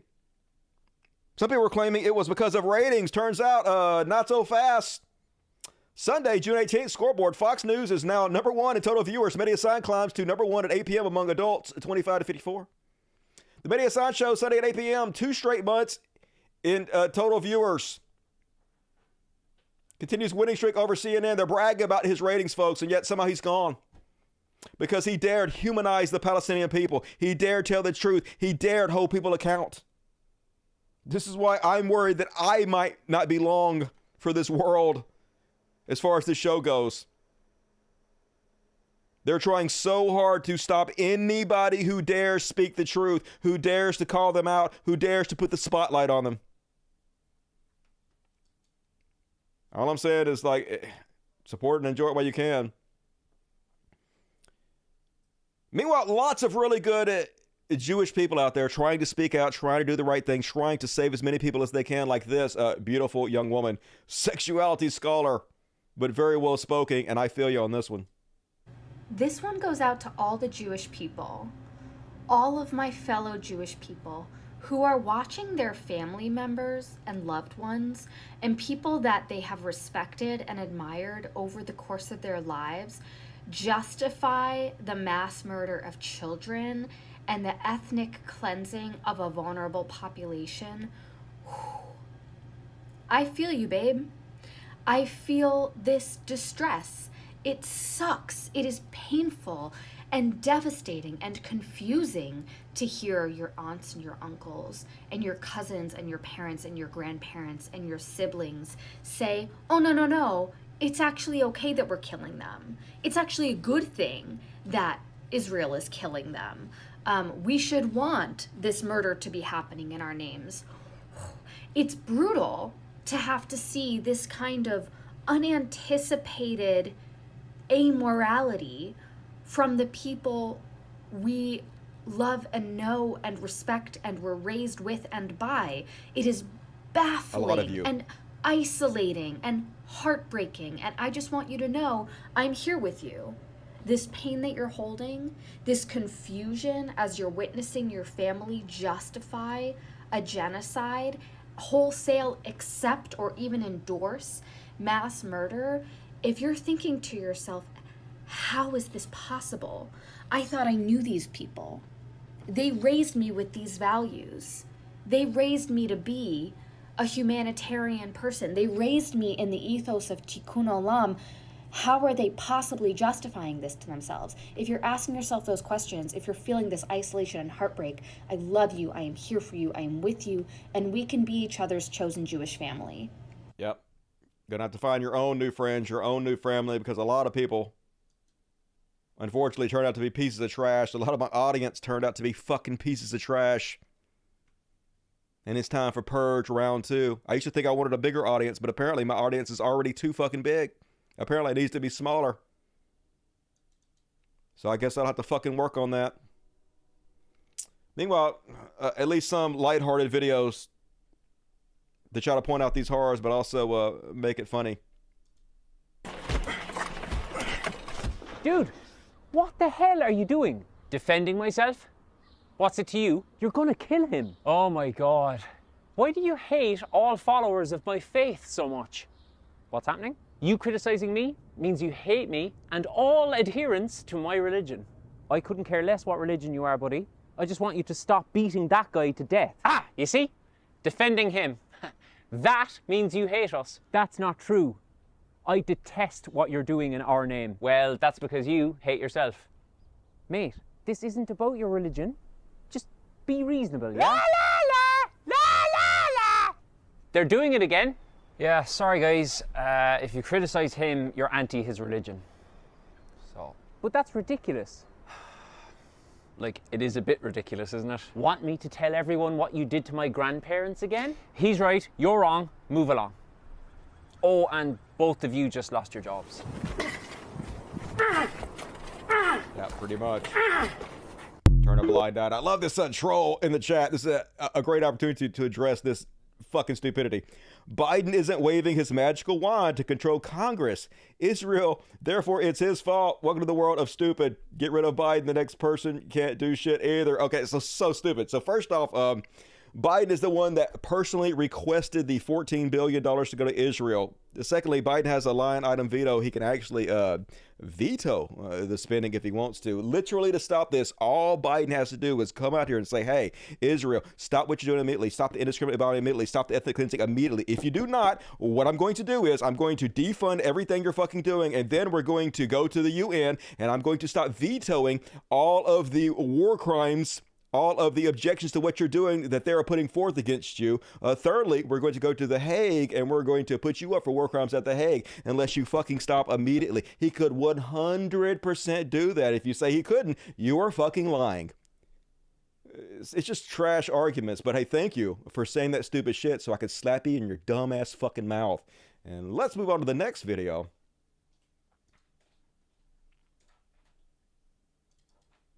And also, I can't wait to get to this. I'm going to get to it in a second. But people who say, hey, the next president would do the same exact thing. Name one Democrat who wouldn't do the same thing. I'm going to answer that question for you coming up. But first off, remember Juliana Margulies, who we made fun of the last show for saying this? Absolutely. The rhetoric is so strong and horrific that I live where I live is very close to NYU. And I walk my dog, and I'm always aware. I'm wary. I worry and I worry. I also know, so I know if I see someone tearing down a poster of one of the hostages, I won't even think. I'll just go right up and do something. And then, I don't know. Are they going to slit my throat? I don't know. But I'm not going to be afraid. Yeah. You owe me, black people. So this guy's basically making fun of her, and it's pretty funny. Hey, I have a message for black Americans posting a Palestinian flag on social media. What the hell, man? Jews have been nothing but good to you, and this is how you repay us, by calling for a ceasefire in a seemingly unrelated country 6,000 miles away. Where is the loyalty? During the civil rights movement, my grandfather's best friend marched for your civil rights. I posted a black square. I didn't have to. I could have posted some Eggs Benedict. I had that very day, but I didn't because I'm a good friend. I read White Fragility. I read it and I said, yeah, white people, not me, do be like that. They do. We stood side by side with you fighting white supremacy only for you to turn around and be like, ceasefire. Like, whoa, that's a pretty extreme position. Like, how do you think that makes me, a guy you didn't know was Jewish until he told you, feel? Talk to your Jewish friends. Ask them about Palestine, and we will gladly educate you to the fact that you're not educated enough to talk about it. You see, Palestine is like the Confederacy. We fought a war to defeat them and their corrosive ideology, which is why when a neo-Confederate does an act of terrorism, it is justified for us to carpet bomb their entire neighborhood. It's something we do. Don't take it from me. Take it from Dr. Martin Luther King Jr., who once said, and I quote, Israel is good and my favorite, and they can do whatever they want. And I feel like you're betraying that memory. I know you're speaking up because silence is violence, but you know what else silence is? Golden. Silence is golden. That golden rule. Do unto others as they did unto you. It's in the Bible. We marched with you against Jim Crow. We marched with you against police brutality, and we marched with you against mass incarceration. And all we ask in return is for you to let Israel do Jim Crow, police brutality, and mass incarceration. Fair's fair, man. Fair's fair. So you need to think. Think. They'll do whatever they want to. And somebody said, hey, you don't have any solutions. I saw that one on there. Wait, we're getting there. We're not doing the fucking show yet. I've had other shows where I pointed out solutions to this problem too. I'm sure you didn't watch them because you don't actually give a fuck about any of this. You're just a bloodthirsty maniac who wants to troll the chats. But it's fine. We are going to put the solutions. But first, it's a fucking trash world when I got to give props to Andrew Tate. Accused rapist, sex trafficker, con artist Andrew Tate. You can literally be a better person than Joe Biden by simply not funding the murder of children. Andrew Tate feeds the people of Gaza. Tate Brothers and War Room, may Allah accept your sadaqah here in Gaza Strip.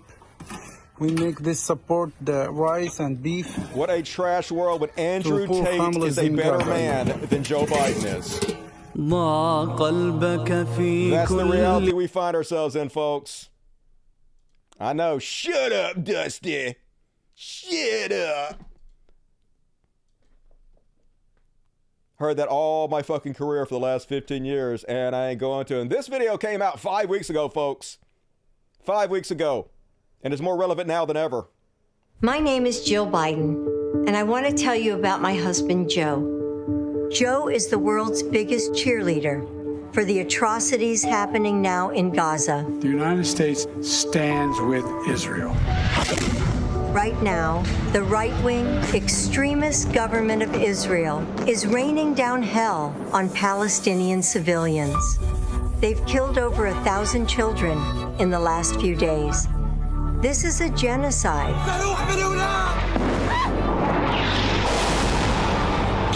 Normal people around the world are standing up and demanding an end to the horror.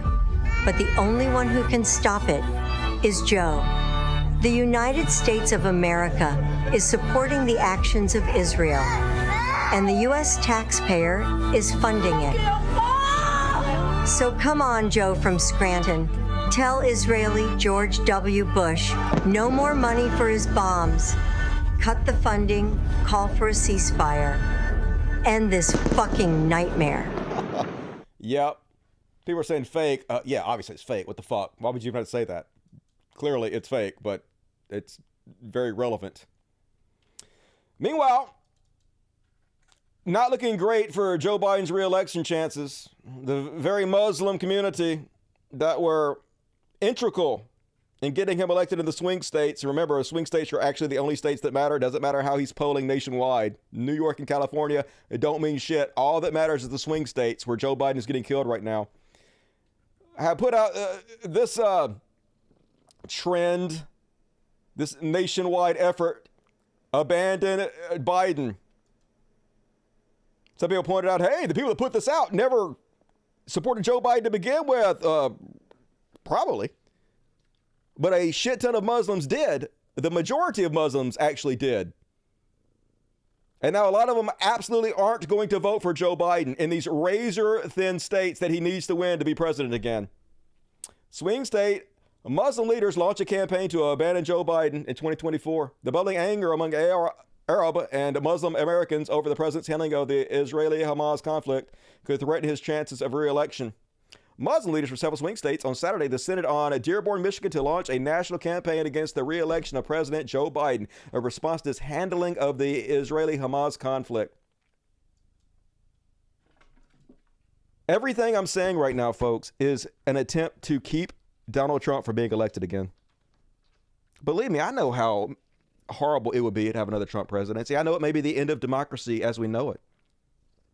I know how bad it would be for gay and trans people. I understand. But Joe Biden has a very small chance of winning right now. A very small chance. We have to pressure him. If we can, it may not be a cause that we cannot win. We may have very little chance, but we have to try to get him to fucking retire, to get the fuck out of the goddamn way so someone who actually has a chance to win can win. And I don't agree with Jink on everything, but I absolutely agree with him here. It's just fucking math, y'all. I mean, right now, Joe Biden in the last poll, an Emerson poll, is down by 8 points to Donald Trump. Just first, let that sink in. That the Democratic president is down by 8 points to one of the most unpopular politicians of our lifetime, right? And not only that, the Democratic candidate has to win by 5 in order to win the Electoral College. That's not theoretical. It's not hypothetical. Joe Biden won by 4.5 last time and barely squeaked out a victory in the Electoral College by only 44,000 votes. So you have to win by 5 in order to beat Trump. So that means Biden is effectively down by 13. So down by 13 to Trump is already a damning indictment. That means you are a terrible politician and deeply unpopular. I think what happened last time was that not that many people were super thrilled with Biden, but I think we all were very convinced that we didn't want another 4 years of Trump. Why wouldn't the same thing happen this time with another Biden-Trump kind of election? That basically it would be an anti-Trump kind of turnout. Yeah, this is such a great question, Tom. I'm really glad you surfaced that because I think that's floating around in the back of a lot of people's heads and they feel like, oh, it's okay, he'll win just like last time. No, let me give you a great number of reasons why that's not the case. First of all, last time when he won, he was at 52% approval. Now he's at 37% approval. He's 15 points lower. That's not 15 votes. That's 15 points. Already it's over. There's no way he can win. Okay. But okay, let's keep going. But well, all right. Well, people don't like Trump. That's definitely true. Right. But Joe Biden has lost a lot of people in the middle. And if you're a Democrat, it's hard for you to see outside your own bubble. You know, as Democrats, we all know MAGA's in a bubble, right? They live in an alternate reality where Donald Trump won the election and doctors don't know anything about vaccines, but Bob on Facebook does, et cetera, right? So, but Democrats also live in their alternate reality, where Joe Biden and the Democratic Party have not started to lose Latino voters, younger voters, black voters, etc. But the polling indicates they have. We just refuse to believe it, right? So now Trump is up to 22 points with African Americans. That might not seem like a lot, but historically, that is a giant number for a Republican. And kiss the election goodbye if that number holds. So now, but that's the best number. Wait till you get a load of the other ones. Democrats used to have a 42-point lead among Latinos. You know what it's down to now? 4 points. They've lost 38 points of ground. Okay, and I'm going to tell you why in a second. Now, younger voters carried Biden to victory in 2020 definitively. That demographic decided the election. Okay, the percentage of number of voters in that demographic went up, and the percentage they voted for Biden was sky high. Okay, so this time around, Trump is now winning younger voters by 4. There's just no chance Biden can win.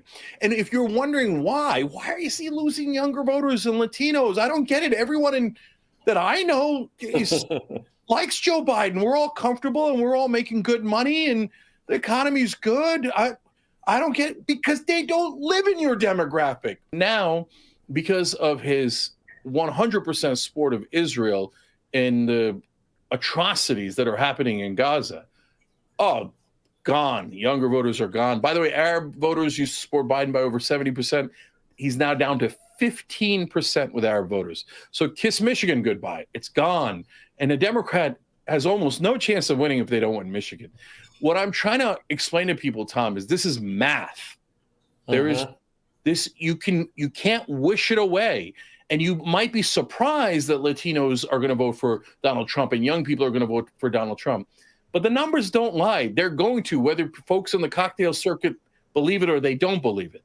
Yep, exactly. And it's going to get worse and worse as Netanyahu continues to ethnically cleanse Palestine. He's going to lose more and more of the Muslim votes, more and more of the youth who are going to be fed a steady diet of these videos. And you guys get mad at me all you want to. Doesn't matter how much I shill for Joe Biden. It's not going to stop the young people from getting on Twitter, from getting on TikTok, from getting on all the social media and seeing these videos every day and being disgusted that they're being forced to fund this. They are not coming back. There is not enough time for Joe Biden to make up this ground. He cannot do it. His chance of winning is very low. Now, is it possible he could win? Yes, it's possible he could win. The polls said that Trump had a very low chance of winning, and Trump still won. It doesn't mean the polls were wrong, though. That's a lot of people say, hey, even the polls said Trump was going to lose and Trump won. Polls ain't shit. That's such a stupid understanding of how polls work. No poll said Trump had a 0% chance. None. He had a small chance, and sometimes unlikely things happen. If you take a coin and you flip it, there is only a 3% chance that it'll be heads 5 times in a row. But if you flip it and it is heads 5 times in a row, that doesn't make the odds wrong. It means unlikely things sometimes happen. Yes, it is still possible Joe Biden will win, but those are not good odds. That is not a chance we want to take when democracy is on the line. We have to do everything we can to push him off the ticket. We have until August to do it, for the Democratic convention to do it. And yes, it's a long shot, but it's possible. I do not want a Trump presidency. Don't fucking tell me I'm helping to have another Trump presidency. I'm not. I'm doing exactly what the fuck I did in 2016, losing money, losing friends, losing followers, losing viewers to do whatever I can to fight. Because this is what I believe to be true. And lots of people are saying, who is the alternative, Dusty? What Democrat would do something different? And also, what are your solutions? Well, I have one pick. The person that is in second place in the Democratic right now, the Democratic run right now. There is a person in second place with 13% of the vote. The one next up to Joe Biden, Marianne Williamson. I'd like to talk to you about the situation between Hamas and Israel. We are living in a very perilous moment, not only for them, but potentially for the entire world. I hope you read my statement about this. It's called Hamas and Israel, an eye for an eye leaves everyone dead. You can find it either on my Substack or on any of my social media channels. But most specifically, while that article included an analysis of the entire situation, I want to talk to you specifically about what is happening in this moment and what could be happening over the next few hours. I understand the fury of the Israelis. I understand the fury of every Jew. I feel it myself. The acts of terrorism that were perpetrated against innocent Israeli citizens a week ago are absolutely unacceptable. Just listen to her. They were pure, unadulterated. Look, I see your messages. Just shut the fuck up for a second and listen. When I first heard her, I thought she was a moonbat too, but just listen. Just open your fucking ears and listen to what she's saying. Even if you don't want her, just listen. She's giving you solutions. She's giving you an alternative for everybody that says every other Democrat would do the same thing. No, they wouldn't. You're wrong. Just fucking listen to what she's saying. This happened before all these murders happened. She had a plan. She still has a plan. Even if you don't want her, these plans can work. Just listen. Analysis of the entire situation. I want to talk to you specifically about what is happening in this moment and what could be happening over the next few hours. I understand the fury of the Israelis. I understand the fury of every Jew. I feel it myself. The acts of terrorism that were perpetrated against innocent Israeli citizens a week ago are absolutely unacceptable. They were pure, unadulterated evil. Be that as it may, we are where we are. And a military invasion of Gaza by Israel is a terrible idea. The vast majority of Palestinians, they're not Hamas. The vast majority of Israelis, these are not people who live their lives supporting Netanyahu or supporting Hamas. These are regular people. These are people, by the way, Palestinians and Jews lived for centuries in peace. What is happening right now goes against every principle of humanity, basic humanity, and a moral universe. I understand that Israel has a right to defend itself, and I agree. But an invasion of Gaza right now, it will not be a way to make anything better. And yes, while it might crush Hamas, and no one expected the United States not to try to crush al-Qaeda, and no one should expect Israel to not to try to crush Hamas. But the issue is, how do you do it? I don't think the United States took the right path. Trillions of dollars and thousands of people's lives. And there was a recommendation going up for many quarters after 9/11. Treat this as an international event. Treat it as an international event of terrorism that needs to be responded to as a police action, as something that an international police force should handle. And that is what should happen right now. And by the way, I'm sure that there are many people trying.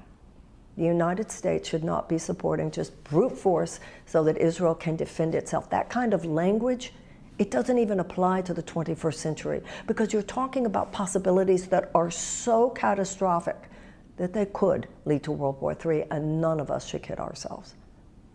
In these last few hours, my prayer is that leaders of the world, Arab leaders, European leaders, American leaders, awaken. Awaken not just in your mind, but awaken in your heart. Punishing millions of people in Gaza for this is wrong. Just as punishing Israelis for what the Israeli military do is wrong. It is not the case that every citizen of a country should be considered collectively guilty for what their government does. And so in these last few hours, let us pray. Let us pray that there be a better way chosen. Otherwise, thousands and thousands of Palestinians and Israelis, their lives will be in danger in the next few days. And to what end? We're going to completely just crush Gaza? And then what? Then what? The hatred will just be multiplied. The horrors will be just multiplied. And no Israeli fails to realize the things that could happen in the north, the things that could happen from Iran. This whole thing is probably more potentially perilous than most Americans even realize. So our own government should not be participating in a path forward that is really nothing than old-fashioned brute force to solve a problem that brute force cannot handle. Let us choose a different way, a better way. So you can lie to yourself if you want to and say, hey, all Democrats do exactly the same thing, but no, they fucking wouldn't. And you can say, hey, no one has a solution, no one has a different answer, but yes, they fucking do. You just heard it. You may not like her, you may not believe her, but that is a fucking different solution. an international police force, which is exactly what I've said we should do. And this was before all the atrocities happened. She nailed it. You can't tell me she would be better than Joe Biden. That's what somebody who has a conscience, who has a heart, who has empathy would say. Exactly what she just said right there. Something Joe Biden does not have. He does not have that character. He is not a good man. And so we're almost to the David Pakman section. It's not going to take too long to go through a couple of these David Pakman videos. It's not going to be an exhaustive review of the David Pakman situation. But before we get there, I do want to play one more video that directly dovetails into some of the bullshit David Pakman is saying. And this is the water crisis in Palestine and how it came to be. And you might have already guessed exactly how it came to be. By Israel stealing the water aquifers, stealing the water of the Palestinians, and then doling it out to them as they see fit. This is Ramallah, the de facto administrative capital of Palestine, situated in the occupied West Bank, a region renowned for arid conditions and water scarcity. Yet Ramallah receives an average annual rainfall of 615 millimeters, which is more than London. Despite this, Palestinians in the West Bank receive an insufficient amount of water to meet their basic needs, roughly 80 litres a day, far short of the 100 litres recommended by the WHO. And in Gaza, the situation is far worse. As a result of Israel's bombing campaign, Palestinians in Gaza can only access between 2 to 3 litres of water a day, and this water isn't necessarily clean or safe to drink. Even before the current conflict, 97% of Gaza's water was unfit for human consumption. In contrast, Israelis have access to an average of 300 litres of clean water per day. This stark imbalance has its roots in how Israel took control of the region's water, and by doing so, created an unprecedented health crisis.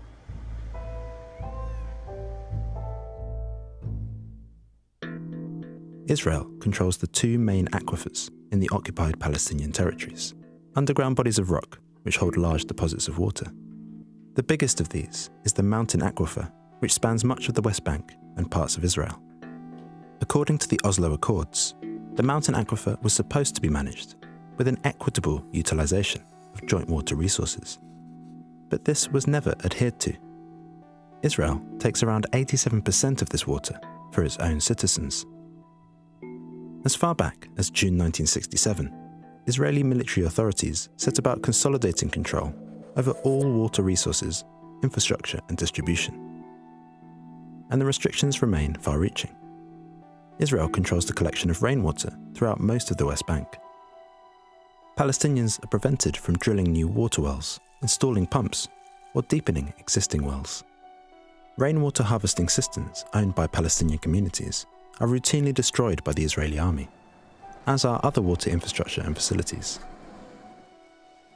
In Area C, the territory of the West Bank under full Israeli control, more than 270 water and sewage facilities used by Palestinians have reportedly been demolished in the past 5 years, on the grounds that the infrastructure is illegal. High demand and limited access for water means that more than 80% of the annual water supply for Palestinians in the West Bank is being purchased from Israel at a much higher cost, even though much of it has been extracted from the mountain aquifer. They stole their land, they stole their water, and then they're doling a little bit out to them. And they're saying, hey, we're giving you water. Aren't we the good guys for giving you a little bit of your own water back?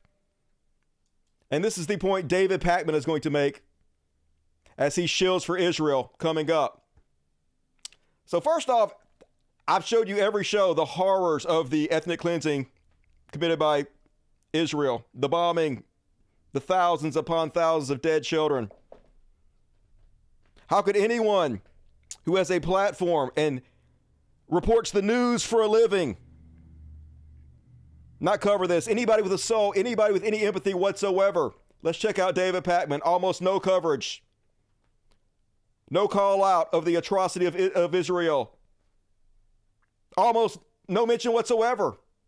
Memory hold, like it's not even fucking happening. The largest atrocity in our lifetime currently. Nothing. Nothing from this fucking weasel. Then you delve into what little he actually has said about the conflict from his own TikTok channel. I'm going to play you folks. Direct fucking lies. I'm going to play the video. I'm going to prove he's lying. Lies and insane framing of the situation. Worst time to get a good deal is when you're losing a war. And at this point, it can't be said that Hamas is winning this thing for Palestinians. And if you go back to the 1947 partition plan, it was a 50-50 divide of the land, which at this point would be a fantastic deal, I believe, for Palestinians. They rejected it. Yep, should have taken that deal to give away your land to somebody else. Now this is all on you. Are you going to victim blame people for their... Yeah, 50-50. You'll get 50% of the land. I mean, you have 100% of it, but isn't that a great fucking deal? Why are you not taking it? That's literally not the fucking clip I wanted, though. God damn it. Let me go see if I can find the clip real quick that I actually wanted. So David Pakman is aware of all these criticisms of his work. There's an entire TikTok community that calls out this shit. Is this it? The worst time to get a good deal is when you're losing a war. And at this point, it can't be said that Hamas is winning this thing for Palestinians. And if you go back to the 1947 partition plan, it was a 50-50 divide of the land, which at this point would be a fantastic deal, I believe, for Palestinians. They rejected it in 47 because they believed Israel should not exist and should have zero land. And then you talk about the 2000 Camp David summit, and you talk about Bill Clinton's attempted negotiation and the rejection of all of these deals. That's part of the context as well. But David, you won't say that in 67 and 73, Israel stole more land. Well, that's missing context. Israel was attacked by Egypt and Syria in 67. And so they defended and were able to claim land in war as happens. Okay, here he is. He's saying, hey, you people who are pro-Palestinian, you're not giving the context of what's happening here. Unlike you, I am going to give you the context. He is literally lying right here, folks. First off, he's claiming that somehow they took their land while they were just defending themselves. They were attacked. First of all, does this sound reasonable with what we know about Israel? That they are just these small little beans minding their own business, not bothering anybody, and they were just preemptively attacked by Egypt out of nowhere. Obviously, this doesn't make any sense, but here's the thing. It's the opposite of what's happening. It's the opposite of what happened. He is lying. He is 100% lying in what he just said there. Don't believe me. Just Google it yourself. Was Israel attacked by Egypt preemptively in 1967? The opposite happened. Israel launched a preemptive strike against Egypt June 5th, 1967. The preemptive strike included airstrikes against Egyptian airfield and other facilities, destroying 286 of Egypt's 420 combat aircrafts. Israeli tanks crossing the Sinai. Israeli troops taking over the Gaza Strip. They preemptively attacked them and stole their land. David Pakman is a fucking liar, a weasel Zionist liar. Now, if he was actually trying to be honest and give you the context, the reason that they attacked them, because Egypt closed the Straits of Tiran, an international waterway. Egypt's president Gamal Abdel Nasser also mobilized Egyptian forces and increased rhetoric against Israel. Israel believed war was imminent, and that's why they preemptively attacked. The opposite of what David Pakman just told you. He knows he's fucking lying. He knows he's shilling. So what very little he's covering of these atrocities, he's fucking lying about. And many people have called him out for it, folks. And if you go back to the 1947 partition plan, it was a 50-50 divide of the land, which at this point would be a fantastic deal, I believe, for Palestinians.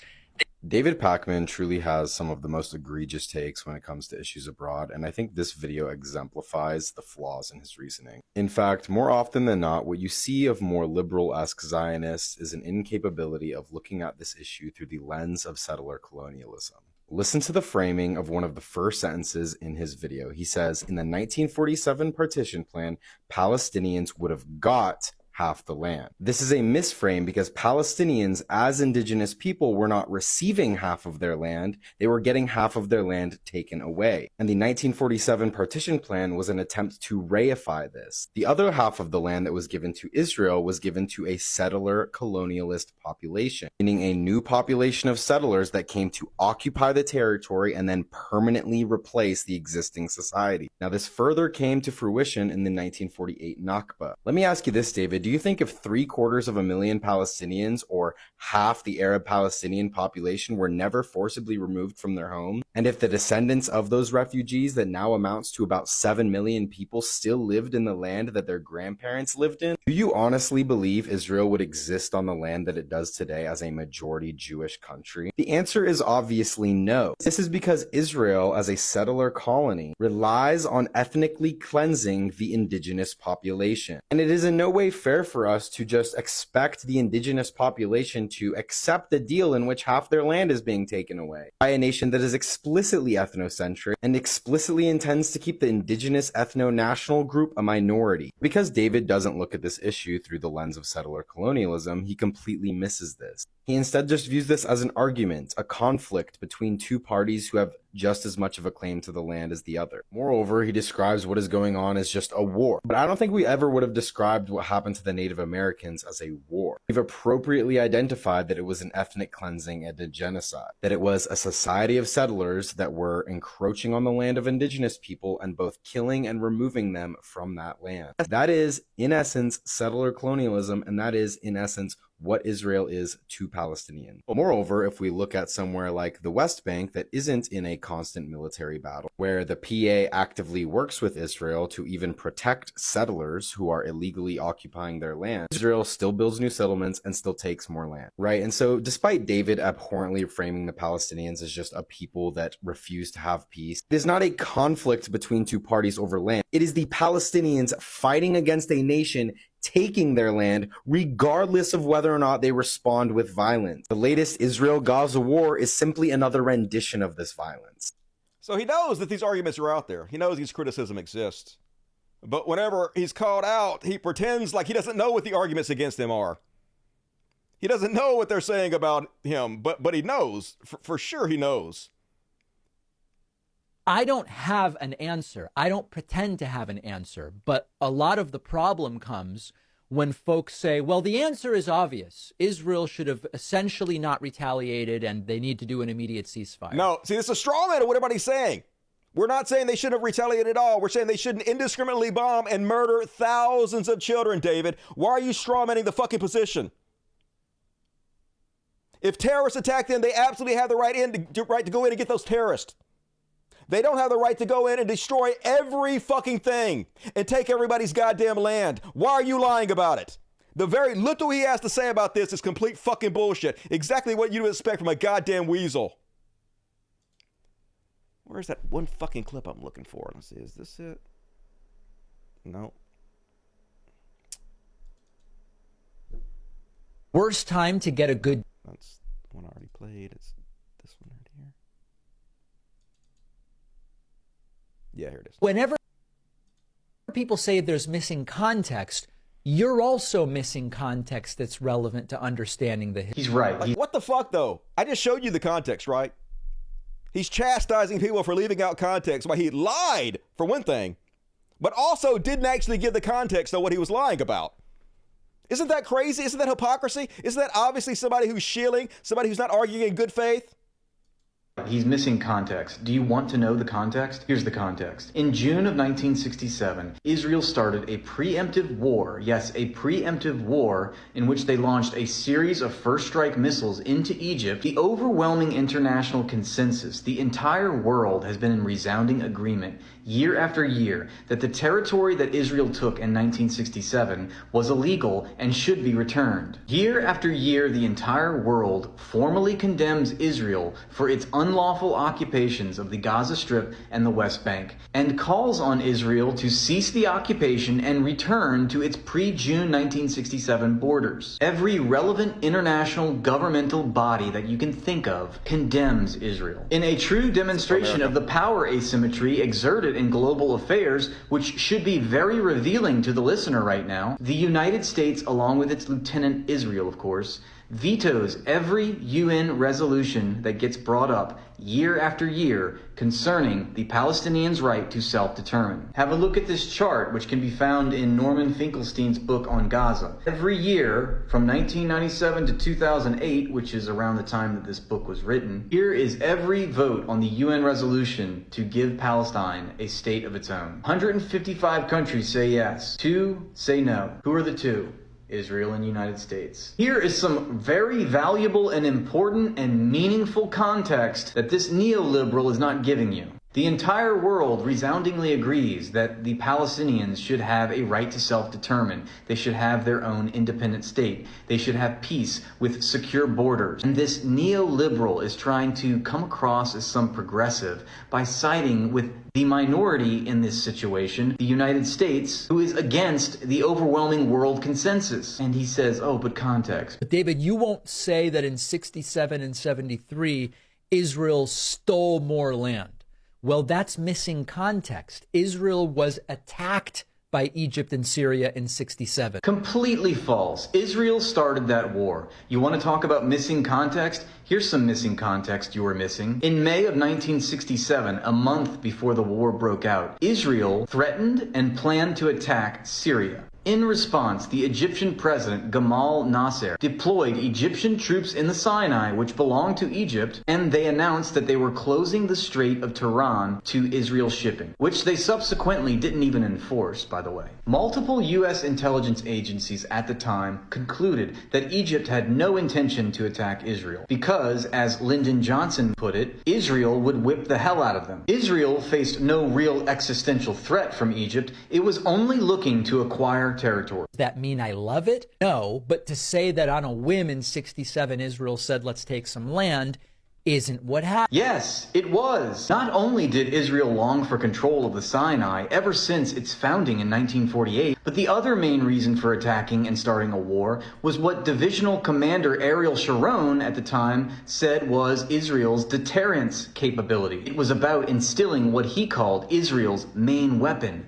the fear of us. Now, what should really be appalling to most people here is that we have some spineless little weasel trying to sell himself as some progressive leftist when he is really just a mouthpiece for Western neoliberalism. It's truly ironic and sad that he decries leftists for missing context and then proceeds to provide bad context. And this is some of the most basic information, like who started the war in 1967. You don't even have to read a book about it. You could just go to the Wikipedia page.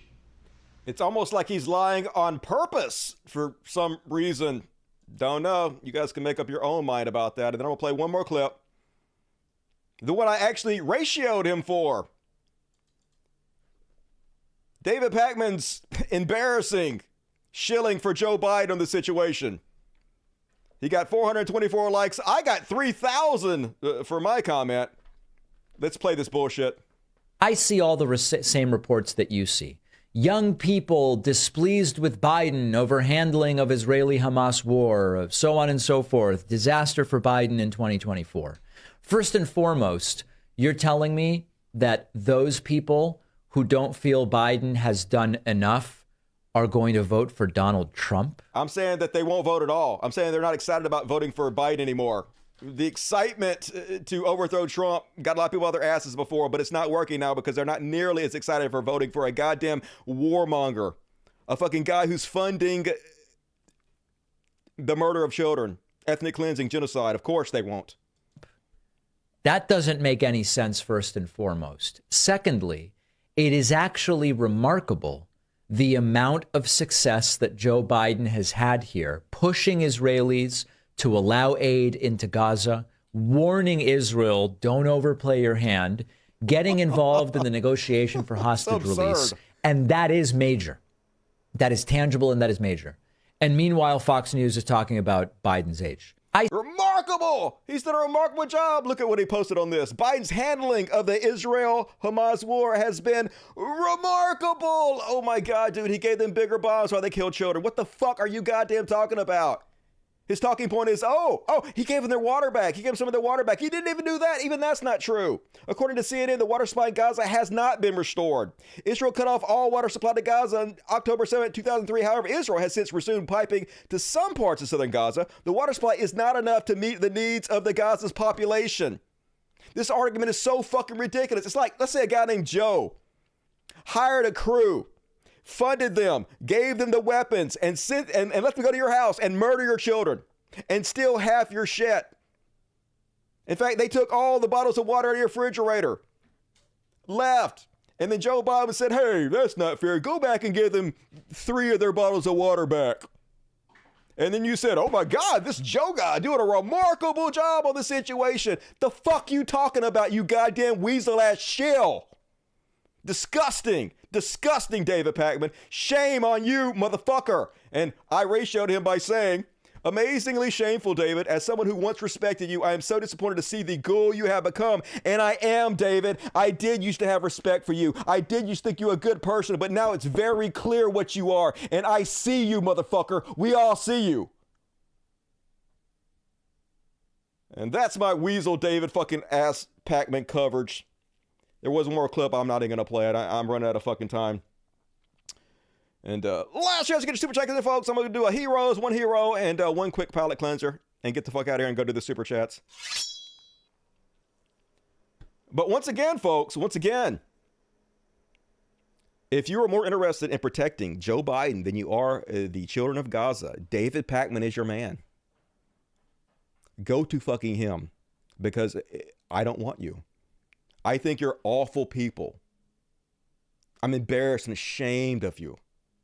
I can't make that any fucking more clear. I'll be fine. And Argentina, the Nazi retirement home. Damn! Rip Pakman. Pakman could be Saiyan. It's not even becoming a goal. This conflict is just revealing everyone who always was. Yeah, I agree with that. Give me a better option. We already fucking went through this, but Jon Stewart. Literally anybody. Gavin Newsom's a better option. Not that Gavin Newsom would stand up to Israel, but Gavin Newsom doesn't have the same baggage that Joe Biden does with Muslim and young people, where they can see that he's funded them. So he would start with a clean slate and be more electable. Marianne Williamson, if you don't like her, like there's plenty of fucking options. Plenty. We just have to push Joe Biden the fuck out.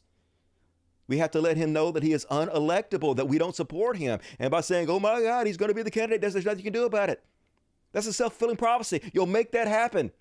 Yes, it's a long shot, but we have to fucking try something. Otherwise, Donald Trump going to destroy our goddamn democracy.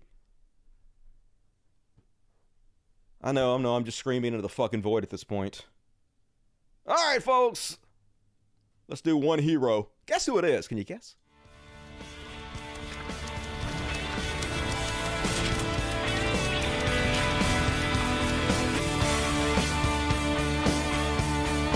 We could be heroes just for one day. And everybody loves The Weeknd. The Weeknd has donated $2.5 million in humanitarian aid, equal to 4 million emergency meals to Gaza. You could feed more than 173,000 Palestinians for 2 weeks. I like the fucking Weeknd. I didn't like that stupid-ass Netflix show he did, but I like his songs. He's a great singer. Basically the new Michael Jackson. So, love you, Weeknd. Please keep up the good work. And welcome to the Heroes list. And let's finish up the show, folks, real quick, with one palate cleanser. That's all we have this week for this depressing-ass show. One palate cleanser. It's a reverse robbery, folks. It's a robbery. Let's have a look at this heartwarming bullshit. Put it away. No, I don't want it. I don't want it. Don't get us bad. I don't want it. You have to take it. Why? It's a salary because you help Papa. Yeah, but Nanny, we have to pay somebody. Put this. I'm not taking it. Then I'm not going to have you come over anymore. Put that in your pocket and shut your mouth. I'm not taking it. take it. I'm not taking it. I'm not calling you. If you don't take it, I'm not calling you anymore to help me. You won't call you anymore. I'm going to do it myself. You take it. Come on. I gotta go. If you don't take this, you're not going to be shopping with me anymore. Fine, Pop. Oh my God. All right, thank you. I love you. Now I love you. A second ago, I wasn't so sure. Thank you, hon. Oh, love to see it.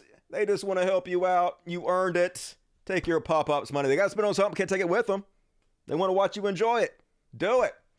And all right, folks, that's my show. Hell yeah. If you bail out before I read the super chats, please hit the like button.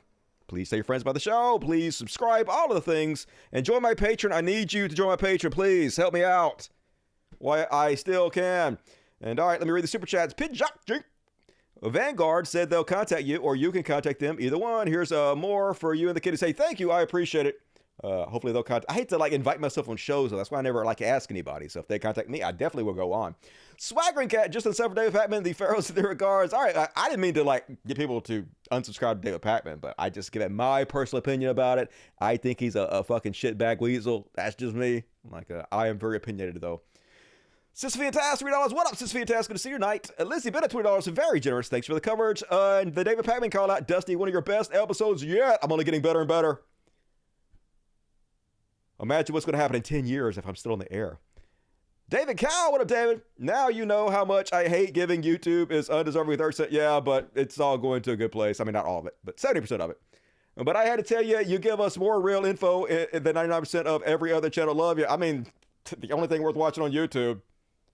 I mean, if you guys decide to bellow me to go watch David Pakman, take a pillow, because you're going to fall fucking asleep, that boring motherfucker. Get the one cup Dusty membership from Jason Ashby. And $10, Jason Ashby. Appreciate you, Jason. I agree with you. Killing children is freaking gross. I don't even like kids. I know, right? Me either. Not a fan, but I don't want them to die, you know. Dusty, look at my message. Jew Pow shares 70% DNA. Okay, cool. Why do you think that they don't allow DNA tests to be sold in Israel then? I mean, they have done. I actually just watched a video from a Jewish scholar the other day who actually did do DNA tests on Palestinians and Jewish people and has the evidence, the scientific evidence that proves straight out that if it's a genetic claim you're going by, that Palestinians have a much better genetic claim to land. That's just science and facts. But thank you for the super chat. Michael Stable? $5. I can't in good conscience vote for Genocide Joe, but I also can't let Trump be president again. What do I do? The only thing we can do is do our best to push him out. That's the only thing we can do. Now, if it doesn't work and the Democratic convention happens and they hand it to Joe, then there's another conversation to be had. I don't want to say what I'm going to do because the worst thing we can do is tell Joe that we're going to vote for him no matter what. What motivation does he have to change course if we do that? So I'm not going to say that yet, but I'm absolutely not saying to vote for Trump, and I'm absolutely not saying to not vote for Dems, but it's fucking horrible. This is our situation. Fuck Destiny. How is anyone on Israel's side? How? Money? Destiny's just an edgelord shill that'll say anything to make a buck. He has no heart. He has no empathy. He has no conscience. He's not a good person. Kelly Deerbuck. So that's why we like Israel so much. They're just like us. They are very much like us. I still welcome all Israels to get U.S. citizenship and come over here and just get away from that mess. Trump would be way worse for Palestine than Biden. Okay, but luckily for us, there's not only two human beings in the world. There's lots of other human beings, and luckily Biden's not a king who is owed the Democratic title at this point. You know, we can fight. We can do whatever we can. It may be a Hail Mary, but you have to fucking fight, right? Otherwise, you just lay down and die. You let bullshit happen, which not my style. I've been watching for 10 years. I'll stick by I guess me. Hell yeah. Stick by me, Scholar. I appreciate you. I love all you guys. Dave, I see the faces of my beautiful niece and nephew. Yeah, I know, right? Same with me. In December 2017, Trump formally recognized Jerusalem as the capital of Israel and said that American embassy would move there. All to appease Christian conservatives, Trump is no better. Literally nobody's saying Trump is better. Nobody. A lot of people posted comments that said that I was saying not to vote Democrat or something, when literally those words never left my lips. Never said anything close to that. The entire time that I've been speaking about this, I've said over and over again, everything I'm saying and everything I'm doing is to try to keep Donald Trump out of the presidency. And the reason I am pushing back on Joe Biden is because I do not think he is a viable candidate. Just like Jink told you, it's fucking math. He does not have the time to catch up, and it does not look like, to me, somebody who is really good at reading the tea leaves, that the future is going to be very good to Joe Biden. I think he's going to continue to shill for Israel. They're going to continue to commit genocide and ethnic cleansing, and he's going to lose more and more votes. That's what I think is going to happen. So I'm going to fight to remove him if I can before that happens. Now, if it doesn't happen, we'll have another conversation. They're just going to say, hey, no problem. Okay, Robin, appreciate you. Lao Seiko, sorry for being on a fixed income. Can't offer much financial support. Love your humanity, even when the anger is infectious. Thanks for the content. Hey, no problem. I thank you for supporting me. Every little bit helps. Sorry, Rote Nelson supports you. I appreciate you, R Bananas. I hope that your financial situation changes, and I appreciate you supporting me as much as you have. Snickerdoodle 499. What up, Snickerdoodle? Good to see you tonight. I think I already read Rocks. Thank you, Rocks. You right? Yeah, I read that already. Anything else pop up? Welcome, Dust Buddies. 7 whoa trees, two trees. I think I can read that. We need to contact our congressman and say we need to earn our vote. Yeah, I hope that works. All right, that's it. Thank you very much for the show. I appreciate you guys. I'll be back most likely on Wednesday if they don't remove me. But hey, please support me on Patreon. Suck your dick for some Patreon. Link in the description of the video. Do it to it. And get access to all the after parties, which I'm doing right now. The show continues on the after party. So be sure to come hang out with us. But before we go, time for a kitty party. Who loves a kitty party? Everybody loves the kitty party. And it's about Christmas time already, so it's time to play my Christmas song. You guys remember I wrote a Christmas song? I did! It's called I Hate Christmas, an original song by Dusty Smith. And it's time to play the shit out of that motherfucker, because it's December. So prepare to hear this lots and lots. Here we go.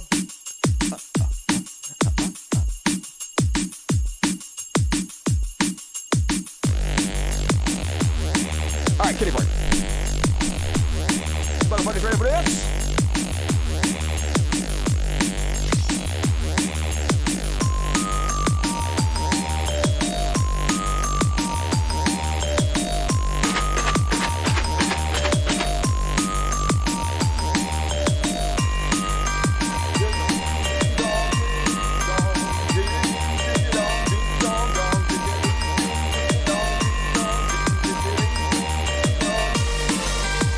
Katana. Come up here and get it. Everybody see your face. Come over here and get it. You asshole. Come on, get it. I put it in your face. Get it.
Switch over now.